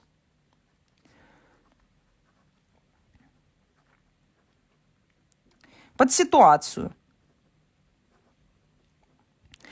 Я думаю, что если вы когда-нибудь хоть раз в жизни устраивались на какую-то работу официальную, то вы знаете, что, направляя туда ваше резюме, возможно, если эта должность новая, она только часть компетенций покрывает тех, которые были в предыдущей должности, то вы не пишете все на свете вместе взятое, что я еще там и то делал, и то, и то, и то. Вы стараетесь сократить ваше резюме до тех направлений, которые вам нужны, чтобы заметили именно ваше резюме. То есть не пишите всю портянку, а сокращаете до нужных пунктов, которые наиболее эффектно выглядят. Так и здесь.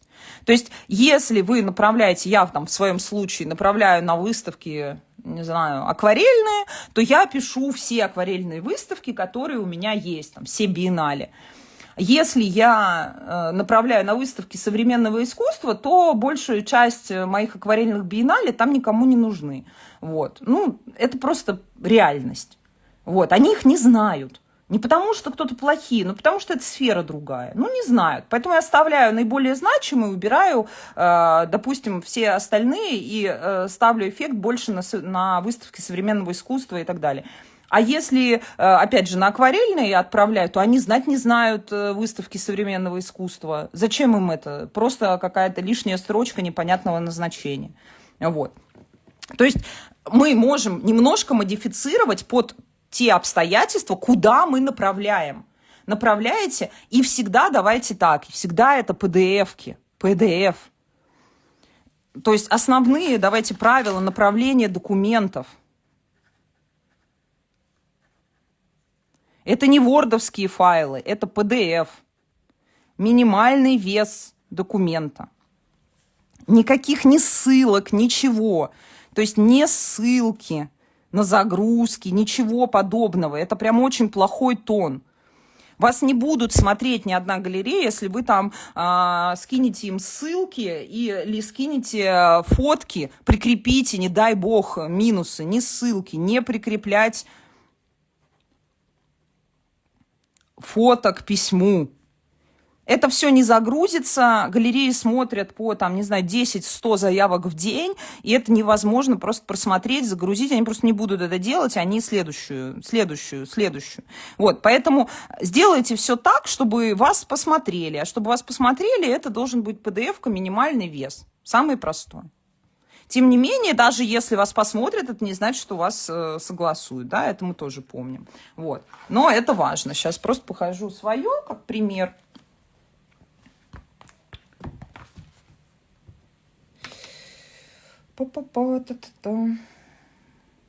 Так, это мое CV. Здесь самое важное, да, кто я художник, мои там... Надо было телефон закрыть. Сейчас, надеюсь, что мне не будут звонить. Ну ладно.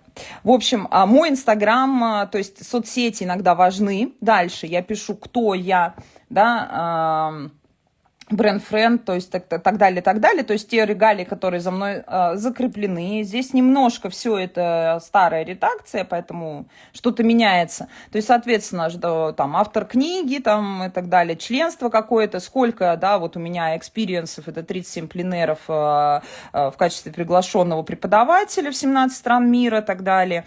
Выставки и публикации от новой до старой. Здесь я за последние 5 лет, вот это еще тоже важно часто, давайте так, выставки лучше, не все, а лучше за последние 5 лет. Ну, потому что иначе невозможно это все читать. Да, ссылки на соцсети просят иногда внутри. Я их пишу, соответственно, либо присылаются их отдельно. Это должен быть документ. Какая ссылка в документе? Ну, если это PDF-ка, да, можно, вот здесь вот у меня есть ссылка на некоммерческий журнал, я могу на нее нажать и туда выйти. Но, как правило, если вы там напишете здесь ссылку, ссылки в самом письме вы можете разместить, в небольшом, да, но файл это не то. Да, не надо сюда пытаться запихнуть все на свете. И здесь должна быть основная информация. Опять же, я с вами делюсь ровно тем опытом, который у меня есть на протяжении там, последних лет, который я в этом варюсь, плюс, собственно, в обучении современному искусству и так далее. И здесь и то, как я этим пользуюсь. Кто-то вам скажет, другой человек, что здесь должно быть все, не знаю, желто-красное, поярче и так далее. Я такие тоже резюме и CV видела, у меня кровь из глаз от них. Но я видела, что такие делают. То есть еще целая презентация, что там поярче все по это. Для меня один лист максимально информативно, максимально понятно, это читаемо. Все. Вы можете это не учитывать и сделать на 50 листах. Будет ли хороший результат, можете проверить. Вот.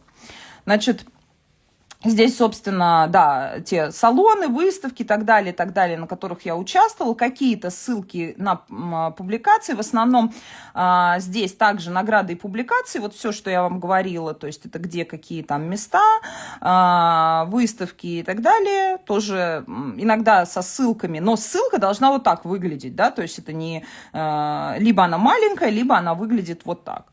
То есть на то, чтобы мы могли нажать. Но если это не требуется, то я удаляю здесь это и не подтверждаю. Это просто такое CV с пруфами, так скажем, потому что в разные инстанции требуются разные CV с пруфами. Значит, еще меня просили сказать, и я об этом немножко говорила, что если вы участвуете в каких-то выставках, то помимо всего прочего очень важно, чтобы у вас был не только диплом, да, а еще и фотография, что ваша работа реально висела на выставке. Давайте вот так. Вы потом, скажете спасибо, если не забудете. Значит, выставки коллективные. Вот важно, чтобы у вас была фото, как ваша работа висит на мероприятии.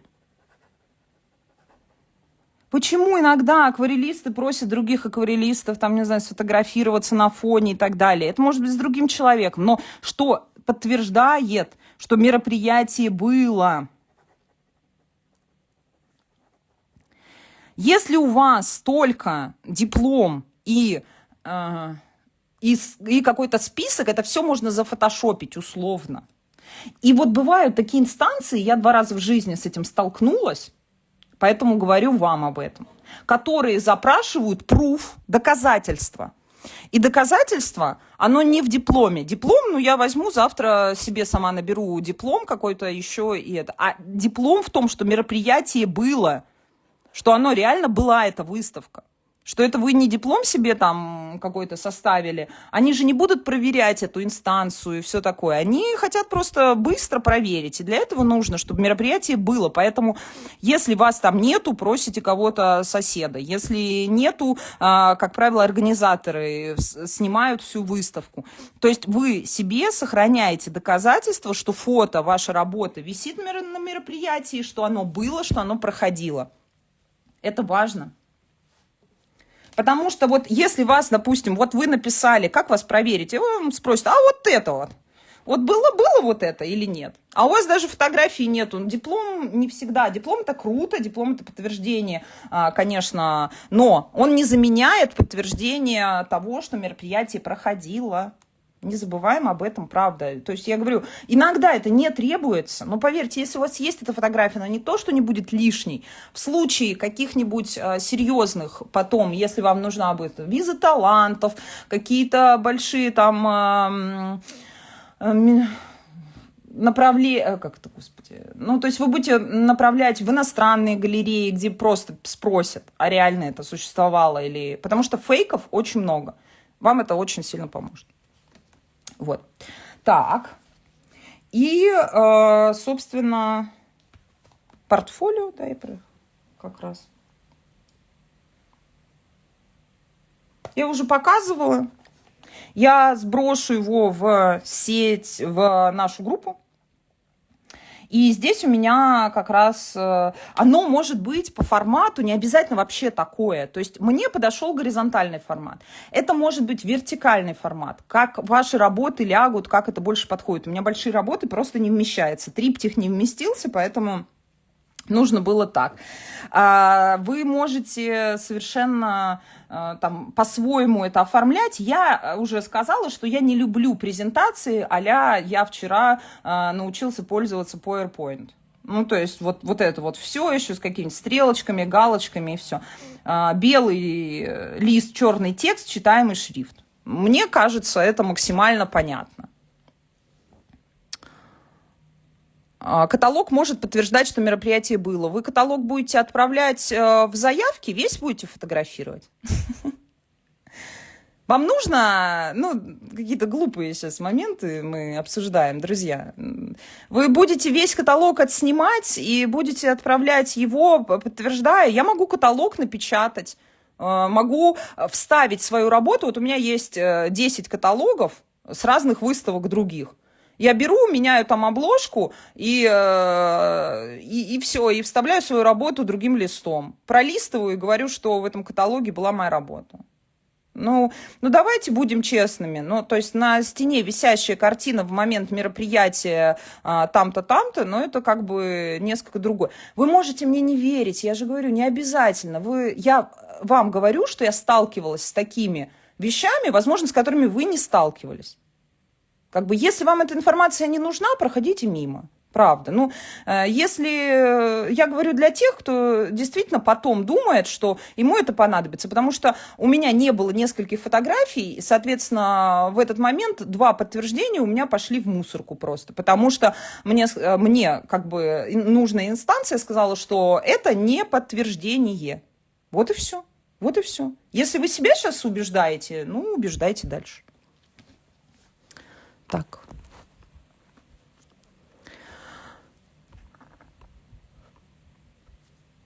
Так. Угу.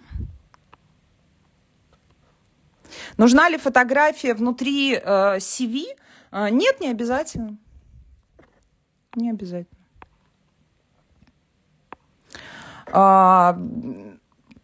Если нет профильного образования, указывать ли имеющиеся, по вашему желанию. Вы можете указывать, можете нет. Вообще вас никто не заставляет что-либо указывать. Это ваше CV, вы можете вообще указать одну выставку и отправлять. Вообще, как хотите.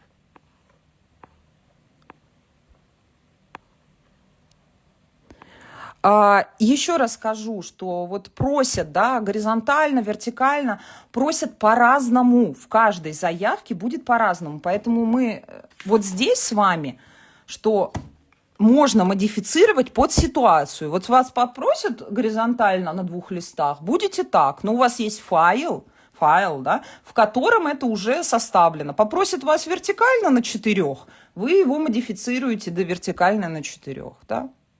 Ну, вот и все. У вас есть основной файл, который выглядит определенным образом. Чем проще, я об этом и говорю, чем проще он выглядит, тем легче его менять. Вот здесь, соответственно, от новых моих серий к более старым с описанием серии, описанием проекта. То есть вот он выглядит, вот у меня 8 листов. Это основные мои работы, которые представляют меня и мое развитие как художника. Вот, на протяжении с 21 по 20, за последние вот уже 4 года. Вот. То есть, как бы здесь находится это то, что я для себя считаю достаточным по вхождению в портфолио. Вы можете, естественно, какие-то другие выбирать. Но это то, что необходимо иметь для дальнейшей работы с галереями, с выставками и тому подобное.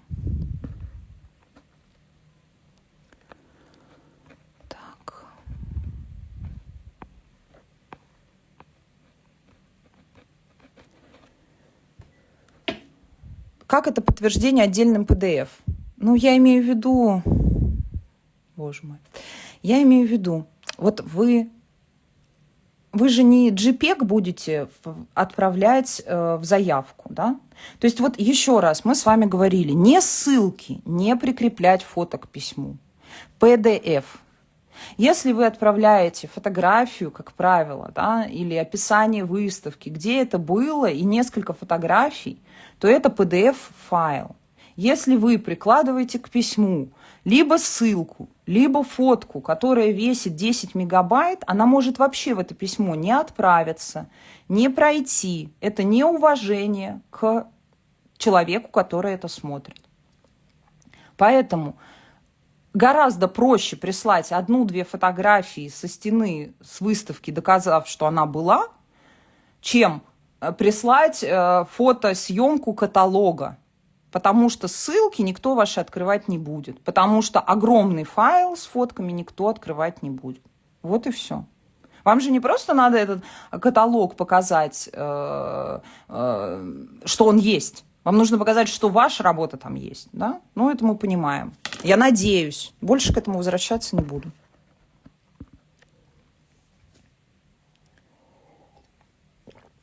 Да, как раз начала пересматривать работы, распределяясь по сериям. Давно пора уже сделать портфолио. Конечно, ну, вы его будете переделывать каждый год.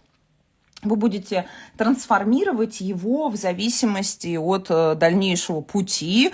Как мы уже, да, сказали с вами там в начале, что если что-то будет не так, может быть, какие-то первые моменты вы будете убирать оттуда, и уже там их не будет в вашем портфолио, они вас не будут представлять, а наиболее значимые будут оставаться. Да, наиболее значимые будут оставаться. Поэтому вы сами смотрите, это ваша карьера, никто не стоит, давайте мы здесь все взрослые люди, никто рядом не стоит, да, и не говорит, вот тебе надо вот так вот развиваться, а не вот так вот. Вы сами решаете, вы принимаете это решение, да, взрослый человек не просто принимает решение, а еще понимает последствия этих решений. Если вы участвуете в каком-то мероприятии, вы смотрите, изучаете это мероприятие, понимаете, насколько вам выгодно или вам интересно, насколько в дальнейшем это перспективно для вашего резюме участвовать в определенном мероприятии. А если это не так, то вопрос, зачем в нем участвовать? Ну, то есть, если вы занимаетесь карьерным развитием. Я опять же говорю про карьерное развитие. Если вы просто продаете, реализуете свое искусство, то, опять же, если вы только не участвуете ни в каких выставках, то ваша стоимость ваших работ, она, как правило, очень ограничена. Да? То есть уже именно выставки, именно ваше портфолио помогает вам объяснять, ну, даже не объяснять, а как бы вас презентовать, то есть почему ваши работы стоят столько, а не столько. Вот и все. Просто так это легче. Так, сейчас больше писать не будем, переключу на себя, отвечу вам на вопросы, если они возникли. Так. Угу.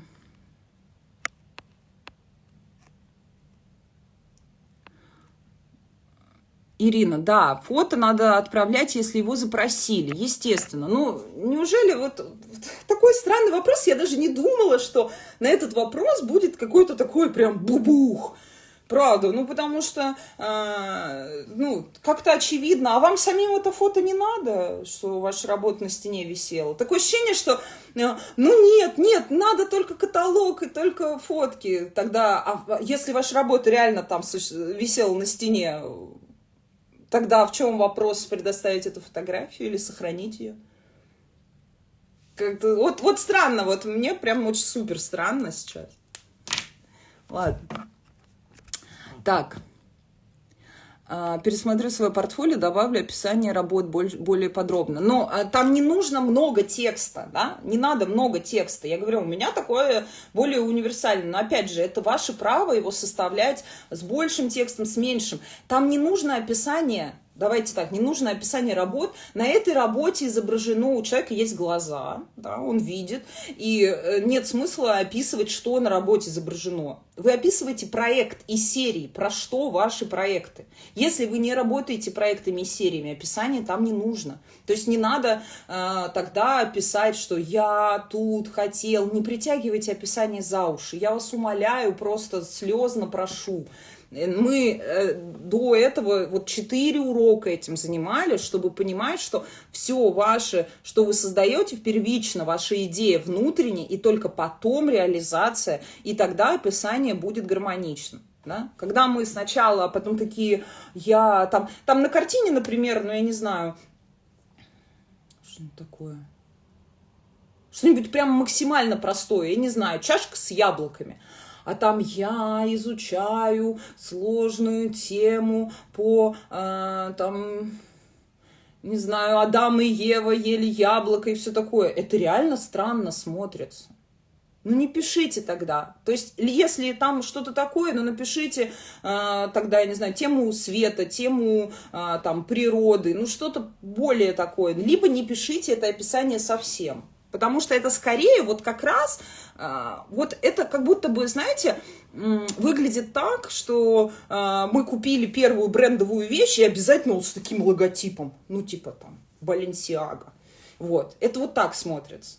То есть оно даже может и хорошее, но как будто бы уже вот в какое-то общество, в которое вы хотите попасть, там это как-то стыдно так выглядеть. Вот, ну вот. не придумывайте больше, чем есть, правда. Будьте собой, и поэтому, если есть это описание, пишите, если нет, не надо писать. Настя, про CV, если только начинаешь, и нет выставок и так далее, нет образования, только интернет-мастер-классы, что писать, хотелось бы узнать ваше мнение. Значит, пока у вас, ну, не пишите. Я, вот честно, CV, в котором я проходила мастер-классы у художников там таких-то, таких-то. Ну, это, этих художников, возможно, никто не знает, куда вы направляете. Это не совсем. Если это одна строчка в резюме, то скорее лучше пока не надо. Да? Тогда как раз задача задуматься о том, чем бы, давайте CV, да, чем это CV наполнить. Да, то есть, то есть я понимаю, что я эту картину рисую, но мне еще нечего туда написать. И вот это наша главная задача, да, собственно, после 4 уроков, чтобы мы вот после вот этого всего, чтобы мы поняли, что, я уже созрел, у меня есть что, я хочу где, то есть куда это все, и надо бы на выставки тогда отправлять. Надо бы тогда заниматься своим вот этим вот всем, чтобы там было что написать. Чтобы мы туда ничего не выдумывали. То есть, когда мы туда прям придумываем, вот оно тоже очень странно. То есть, мы не рождаемся с этим резюме, да, мы же понимаем, никто не рождается. Задача, через какое-то время, я вам честно скажу, вы можете там чуть спокойнее и участвовать в меньшем количестве выставок и так далее, и так далее. Но первое время, если вы хотите развиваться, то нужно выбирать и стараться пробовать. То есть где-то вы можете выиграть, где-то будет неудачный опыт, это тоже нормально. Потом, спустя какое-то время, то, что из этого будет не вас хорошо презентовать, ну, вы просто уберете, оставите только важное, нужное и уже поймете. То есть сколько бы я вам здесь не рассказывала, пока вы сами в этом не поваритесь, не будет понятно до конца, где участвовать, где нет, да, там как-то вот. Поэтому очень важно все равно какой-то свой опыт получить. Вот. Поэтому, опять же, я знаю, что вот какие-то выставки, которые там я не люблю, я в них не участвовала, например, я знаю, что у меня студенты, например, участвовали, даже там удачно продались и какие-то получили регалии. Но вот для них это их личный путь, который получился. Поэтому это все довольно-таки субъективно. Нету такого, что вам кто-то скажет там, вот есть топ выставок, вот это вот прям плохое, вот это хорошее. Ну, у всех реально разный опыт. Надо пробовать и составлять свой собственный путь в этом. Вот, так. Что еще можно подготовить картин для большой выставки ярмарки? Про выставки мы будем разговаривать на следующем эфире. Про персональную, про подготовку к выставкам, это все следующий эфир. Сегодня мы говорим про продажи, оценку творчества, про CV, портфолио, артистейтмент, документы и сотрудничество с галереями, институциями. Вот это все. Расскажите, пожалуйста, насколько значимы персональные выставки? Человек сам снял зал и выставил работы. Или важно, чтобы выставка была в Государственном музее или известной галерее? Ирина, смотрите, персональные выставки тоже, скажу сейчас, будем говорить в следующем. У нас еще целых 2 выпуска. Значит, персональные выставки важны. Неважно, почему, что такое персональная выставка. Да, вы сами сняли этот зал, вы его оплатили. Тем не менее, это показывает, что вы художник, продуктивно работающий. То есть я вот, например, жалею, что у меня тут за последние года я больше преподавала, и у меня не было времени сделать персоналок больше. И надо было это делать, потому что это на моем резюме не очень хорошо сказалось. Вас не будут спрашивать, за сколько вы оплатили зал. Но это показывает, как вы в CV покажете, сколько работ вы рисуете в год. Если у вас есть персональная выставка, по сути, она показывает, что вы продуктивно работаете, рисуете новые серии, продаете. Это очень хорошая вещь, которая там должна быть. Так.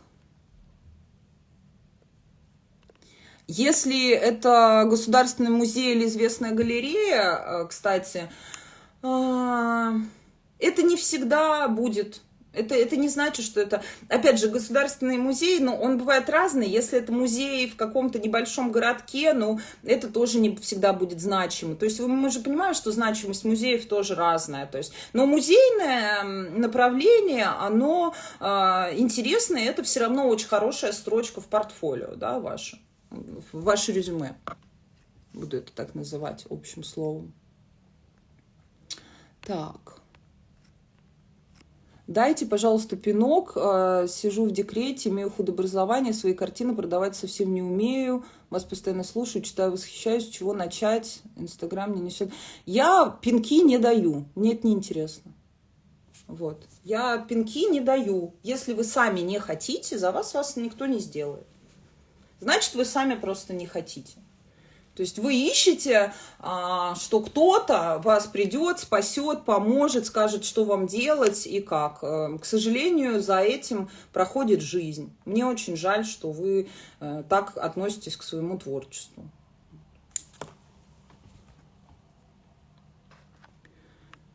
Так, сертификат подлинности картины. Да, я делаю сертификат подлинности картины. На каждой картине небольшой сзади я пишу там сертификат аутентичности, мои контактные данные, моя подпись. Это может быть вот такой наклеенный. А большие работы, да, я подписываю, но большие работы, мы поговорим с вами на 7 серии, там будет именно по юридическому аспекту. Большие работы я уже делаю по договорам. Не сертификат подлинности.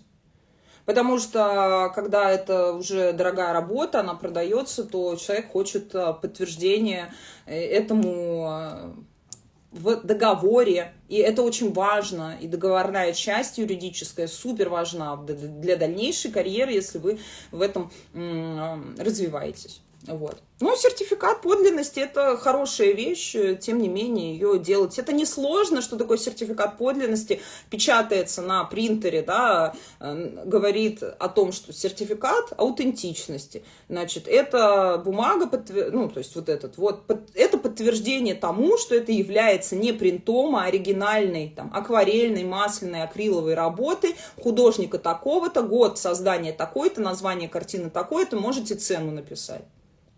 Ваша подпись, печать. Вы это предоставляете вместе с картиной. Я делаю для небольших картин просто в маленьком формате. Это же наклеиваю на заднюю сторону картины. Так. Угу.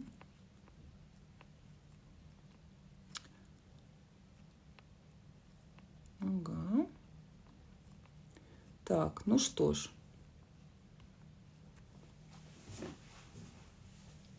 Сложная у нас сегодня такая тема. Понятно, что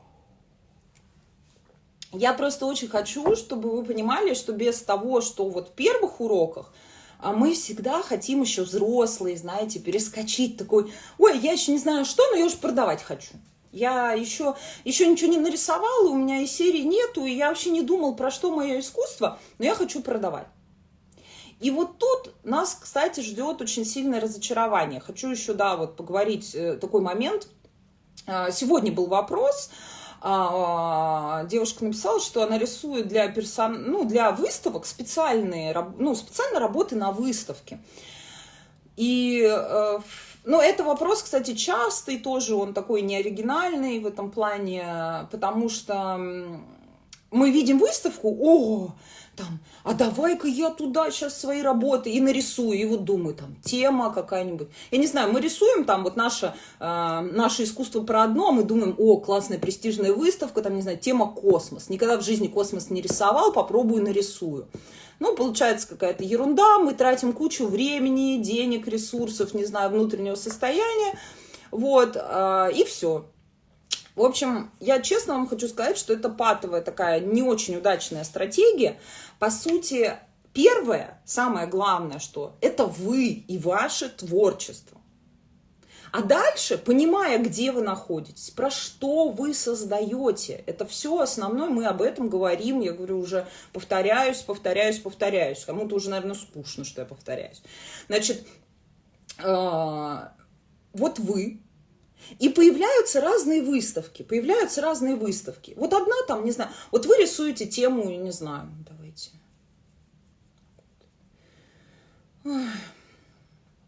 Тема одиночества, допустим. Вот это ваша тема исследования. Выставка «Космос», выставка, не знаю, путешествия за границу, выставка память, не знаю, там здесь народы мира, там тра-та-та. И выставка раскрытие, там, не знаю, образа человека в современных реалиях, да?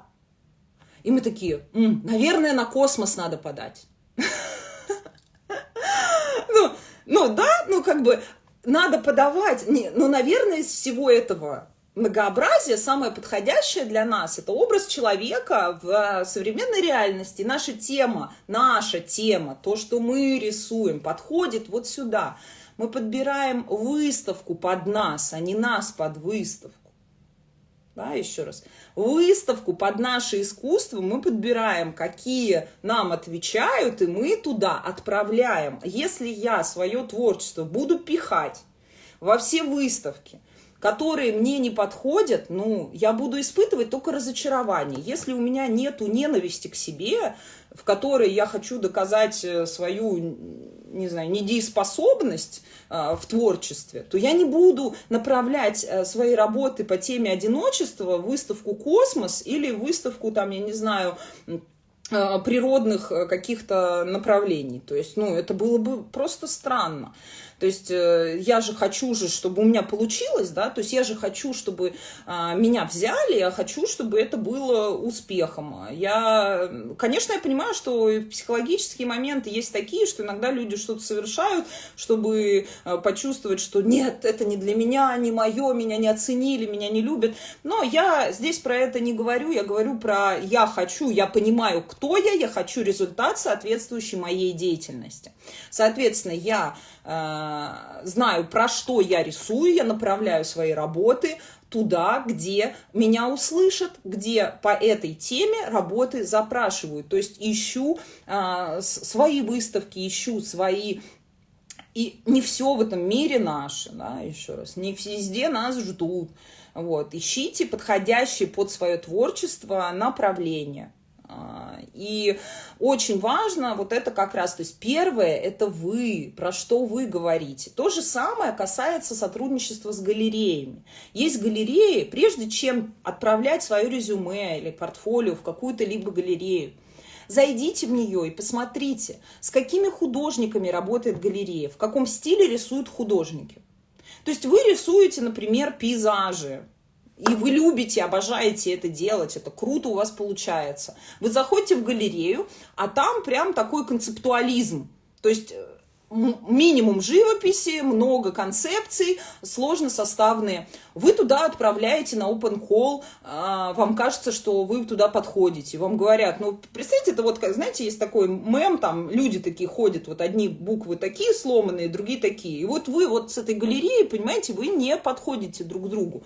Потому что у нее совсем другие художники, у нее другой запрос, эта галерея другие вещи публикует.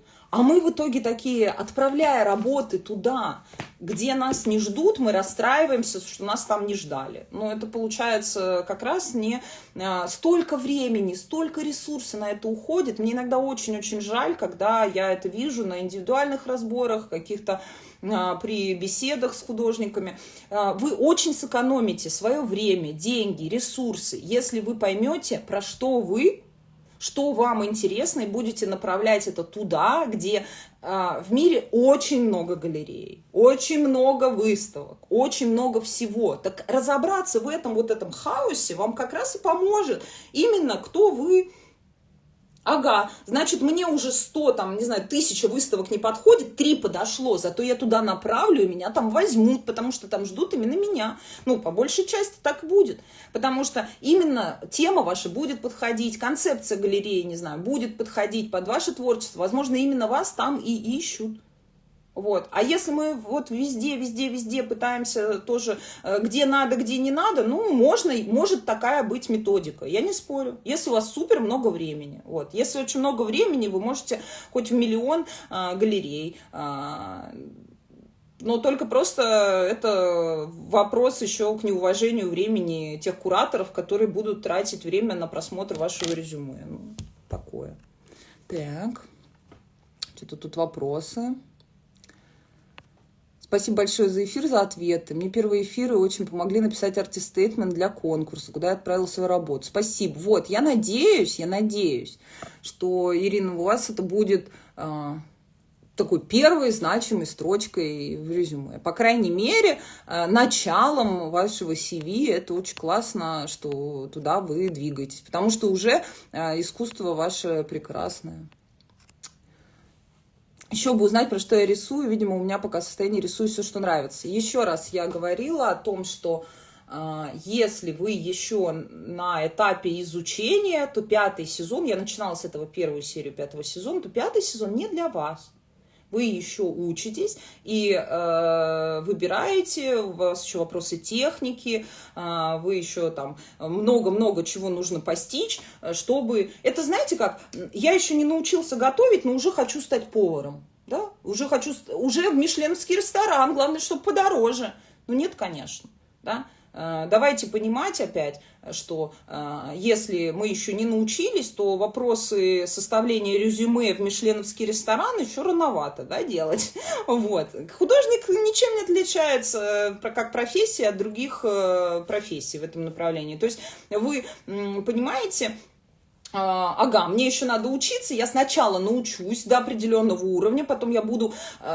параллельно, да, давайте так, параллельно на небольшие выставки я буду отправлять, буду получать свои синяки, тумаки, неудовлетворения, но хотя бы соображу, где я подхожу, где нет, такой тоже путь может быть. Я говорю про свой опыт, с вами делюсь. То есть моя вот карьера на данном этапе, это 7 лет, 8-й год я рисую акварелью, и моя карьера как художника это 8 лет. За 8 лет, собственно, вот мое портфолио CV вы видели, и мое участие в международных выставках, оно достаточно большое, и в различных... других я также сотрудничаю с галереями. В принципе, я понимаю, что еще есть далеко, еще очень много есть к чему стремиться, но тем не менее моя опыт и практика подсказывает мне, что я могу этим поделиться, но как это сделать быстрее? Если ваша задача, такой задачи не стоит сделать быстрее, я говорю, вы можете рисовать все, что угодно, направлять куда угодно. Просто понимайте, что это займет много лет. Вот. Это никак не ускоряет ваш путь. Если ваша задача развиваться, и вы хотите как-то это сделать чуть быстрее, то вам придется где-то наступить на нехочуху свою внутреннюю, и потому что это работа, потому что это другое. Если вашей целью, как я еще раз говорю, развиваться как художник именно в карьерном плане нету, то, в принципе, вообще все вопросы отпадают. Да? У меня просто сегодня создается впечатление, что я вам пытаюсь продать то, что вам не надо. Да? Мне этого совершенно не хочется. Вот. Мне хочется, чтобы... Я не хочу никого убеждать, что вам это нужно. Если вам это не нужно сейчас, это нормально. Значит, просто не время. Вы вернетесь, может быть, и не вернетесь никогда к этому вопросу. Возможно, вернетесь, когда есть время. Я говорю лишь для тех, кому это нужно сейчас. Вот и все.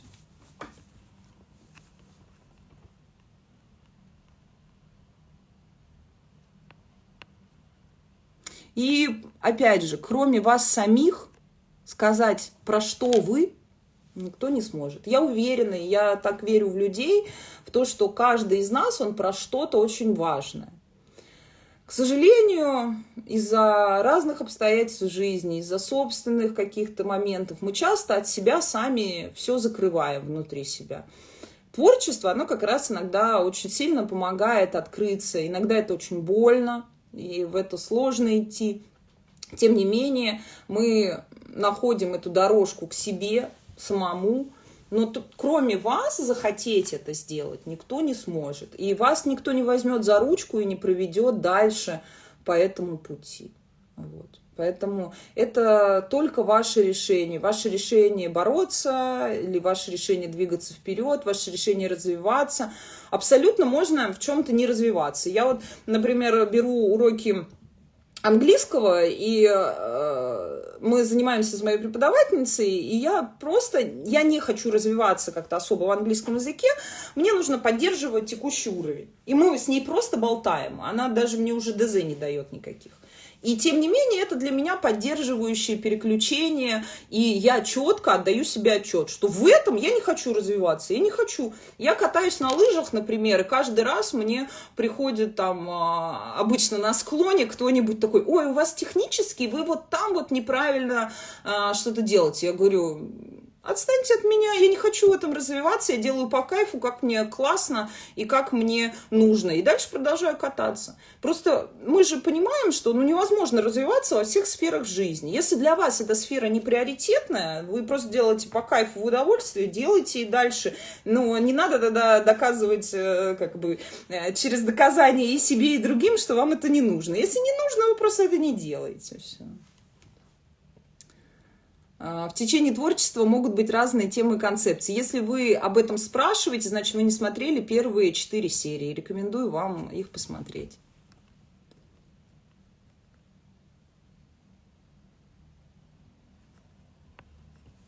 Вот. Поэтому... По поводу продаж, про то, что люди продавать не все умеют, и вообще, в принципе, этот опыт, он такой, вы не обязаны уметь продавать, да? Я здесь об этом, кстати, не говорила, я вам про продажи говорила только об оценке своих работ, как минимум, потому что это вам понадобится, даже если вы в институции пойдете. Возможно, ваш путь это как раз какая-то галерея, которая будет это делать за вас. Вот. Возможно, опять же, мы такие: ой, я такой замечательный, почему ко мне не придет какой-то меценат, отдаст все деньги, будет меня продвигать. Но это не всегда реальность, да, друзья. Давайте мы тоже будем понимать. Время проходит, а этого мецената все нет и нет. И тут вот вопрос: либо вы сами тогда учитесь как-то в этом мире жить, да, либо тогда как-то ищите пути, чтобы появился тот человек, который будет реализовывать ваши работы. Вот опять же, это, я говорю, очень простые вещи, возможно, да, где-то очень прямо. Я вообще, в принципе, прямой человек, многие это как жесткость считывают, но на самом деле это просто прямо, оно бывает неприятно, но это просто факт, это ничего в этом нет, никакой даже оценочной характеристики, там, не знаю, плохой, хороший, я так не делаю, просто факт. Но если мы сидим, ничего не делаем и ждем, наверное, с нами ничего не будет происходить. Дальше мы что будем? Винить судьбу, винить всех окружающих, потом или винить себя, опять, куда путь в никуда? Такой риторический вопрос, но все же. Спасибо, Ирина, спасибо, очень приятно. Вот, поэтому, конечно же, мне здесь хочется вам такую поддержку оказать в том, что в этом во всем можно разобраться, каждый в этом идет, пробует себя. Не у всех все получается. Меня не брали на многие выставки в моей жизни. Но если мы не пробуем, то тогда не берут ни на какие, правильно же? Вот. Потом тоже я поняла, что мое искусство где-то на акварельные не брали, где-то на такие потому что там надо было что-то такое, а у меня больше там концепция. Вот. Где-то, наоборот, на концептуальные не брали там какие-то мои работы чуть попроще с точки зрения, зато там техника акварельная была сильная. И я прекрасно понимала, что, наверное, туда как-то... И, конечно, мы шишки набьем, нет какого-то идеального пути, но чем больше, я говорю, вы понимаете, про что вы создаете искусство, где это требуется, если мы, знаете... сшили ковер и несем его продавать в отделение Сбербанка, наверное, ну странно. Наверное, надо понести продавать ковер на рынок, где ждут. Вот это вот, понимаете? А мы все такие, куда я, где? И моя задача здесь просто показать вам, как это все устроено, чтобы было легче определиться, где вы и куда надо, куда можно вообще двигаться. Но где вы, все равно определяете вы сами, потому что я сейчас, это общие такие консультации, которые я не веду здесь индивидуально, поэтому это очень важно. Вообще самоопределение, что я вот такой, я вот такой, а не такой. То есть вот я понимаю о себе, да, допустим, какие-то вещи, но вот я понимаю, что я там классный художник, но многие рисуют лучше, чем я, кто-то рисует хуже, чем я. Я, кстати, на одном из эфиров это говорила, и мне сразу начали писать: Анастасия, не переживайте, вы рисуете замечательно. Я говорю, так, ну, человек писал про себя, конечно же, убеждая, видимо, себя в этом. Суть в том, что вот эта здравая центральная самооценка, естественно, я понимаю, что есть люди, которые круче делают, и есть люди, которые делают это хуже. Я понимаю, в какой точке пространства я нахожусь, это помогает мне отталкиваться для того, чтобы двигаться дальше. То есть именно вот это вот понимание, потому что, ну, и это нормально быть не самым лучшим или самым плохим, а быть вот в этой средней точке адекватного состояния, понимания своего места. Поэтому там я понимаю, что вот я не балерина, и если странно, если меня позовут на какую-то эту, то есть я понимаю адекватно свои способности, там, не знаю, к танцу. Ну, я там что-то протанцую, но, наверное, что-то нет. И если мне предложат там $1 000 000, ну, я же понимаю, что я опозорюсь. Ну, зачем я туда пойду? Ну, грубо говоря, вот такие вот простые вещи, но даже в простых вещах бывают затыки почему-то. И я это вижу, когда мы со студентами разговариваем, вижу об этом. Очень-очень интересная тема и четкость, как всегда. Леночка, спасибо, да. 5-й сезон помогает осмыслить многое. Слушаю вас, понятно. Вопросы, думаю, будут появляться, когда сам начнешь делать. Вопросы всегда появляются, когда мы сами делаем, конечно. Вот. А на эфире часто призываешь в этом ключе, мои мысли даже не шевелились. Но, тем не менее, эфиры сохраняются, вы сможете вернуться, прослушать, потом посмотреть. Вы ведете индивидуальные занятия. Я вела индивидуальные проверки. Я не веду занятия. Я вела индивидуальное менторство в прошлом году. Я буду вести его в этом году, но индивидуально будет дорого, и я буду брать не всех. То есть просто по своему желанию, с кем работать, с кем нет. Вот. Как-то так. Потому что я уже накололась на тот момент, что я говорю, пожалуйста, не пишите на индивидуальное менторство, если вы только начинаете рисовать работы. Пожалуйста, это не для вас, если вы только еще начинаете свой путь. Тем не менее, значит, человек оплачивает консультацию, он приходит, у него 3 самостоятельных работы, 15 по мастер-классам, и он мне говорит, разберите мои работы по мастер-классам. Вот. И я понимаю, что как бы... Нет, то есть никакие ограничения не останавливают, поэтому это будет только в понимании, кому это действительно нужно, кто вот в это время там пошел. Я не хочу причинять добро, мне это не нужно. Вот, поэтому очень важно, чтобы вы понимали, зачем это вам нужно, и чтобы то есть... И тогда вы можете найти подходящий ответ на ваш вопрос. Да? Если вы еще пока в другом пути, если у вас нет вопросов, и такие, как бы я такой плаваю, как в проруби, такой, я вообще не знаю, у меня вопросов нет, и что мне делать? Но, значит, вот с первой серии этого сезона задаем себе вопросы, пишем секретный блокнот, пишем вот это вот все, и пока мы не найдем вот эти хотя бы вопросы в себе, то еще рано идти на какие-то консультации, тем более там... Потому что вас же там на консультации спросят, а что вы хотите? А вы такие, я не знаю, что я хочу. А что вот здесь? А зачем вам вот это? А я не знаю, что я здесь хочу. И вот, это, к сожалению, значит, еще не время. Вот когда у вас созреют вопросы, вы созреете, как плодик, да, чтобы уже вот понять, то тогда это стоит того. Пока, значит, будет рано. Вот. Потому что очень часто идут на консультации за, знаете... Я нашел учителя, он сейчас меня возьмет за руку и проведет, скажет, что мне делать. Нет. Консультации нужны для того, чтобы я помогла направить и какие-то вопросы вам задала, ответы на которые вы для себя сформулируете сами. И уже в дальнейшем и подсказала, где там и так далее, какие-то направления, в чем лучше развиваться. Но никто за вас творить, делать, исправлять ваши ошибки не будет. Вот, это тоже очень важно. Поэтому, ну, сегодня, вот видите, у нас такое, как бы, и у меня наболевшем, ну, тем не менее. Вот. Потому что хочется помогать в эффективном, но я понимаю, что пока человек сам не созрел до этого, очень сложно эту помощь даже сделать. Вот, поэтому я надеюсь, что сегодня очень много было полезной информации, интересной. Если у вас есть тут какие-то вопросы, я отвечу на пару вопросов. Если нет, будем завершать уже все. Потому что много, но тем не менее.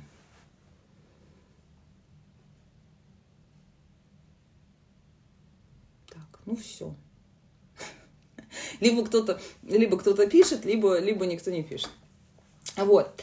Поэтому в следующей серии мы с вами встречаемся и уже поговорим о выставке, поговорим о коллективных, поговорим о персональной, поговорим о тех моментах, которые нужно готовить, о тех моментах, которые нужно все это собирать, чтобы вот вы подумали и в этом направлении тоже, да, то есть помимо сотрудничества подумали о том, как вы можете реализовать, если, допустим, пока в галерею устроиться не получается, да, пока там, допустим, или вы не хотите по каким-то причинам, что тоже нормально. Я, например, не хочу на эксклюзивный контракт. Ну, тут это не мое просто.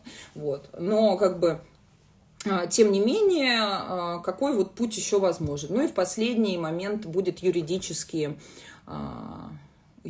вопросы.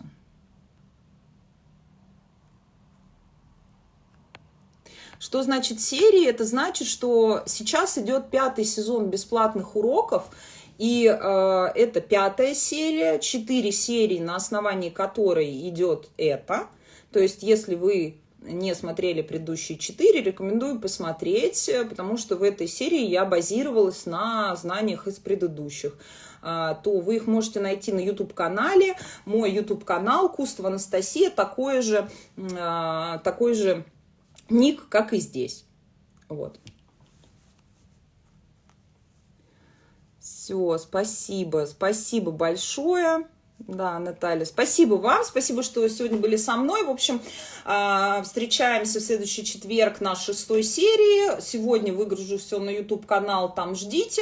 В общем-то, пишите обратную связь и приглашаю вас в наш Telegram бесплатный чат, там почти 400 человек, как я уже говорю. Я туда скину чуть-чуть повеселиться вам по поводу стоимости работы, попереводить серебряные рубли в рубли текущего курса. Вот. Ну все, на сегодня всем пока-пока. Так, сердечки традиционно. Вот. И знаете, что я в вас верю, вдохновение, успехов обязательно получится. Слушайте себя, это самое главное. Ваше творчество внутри вас.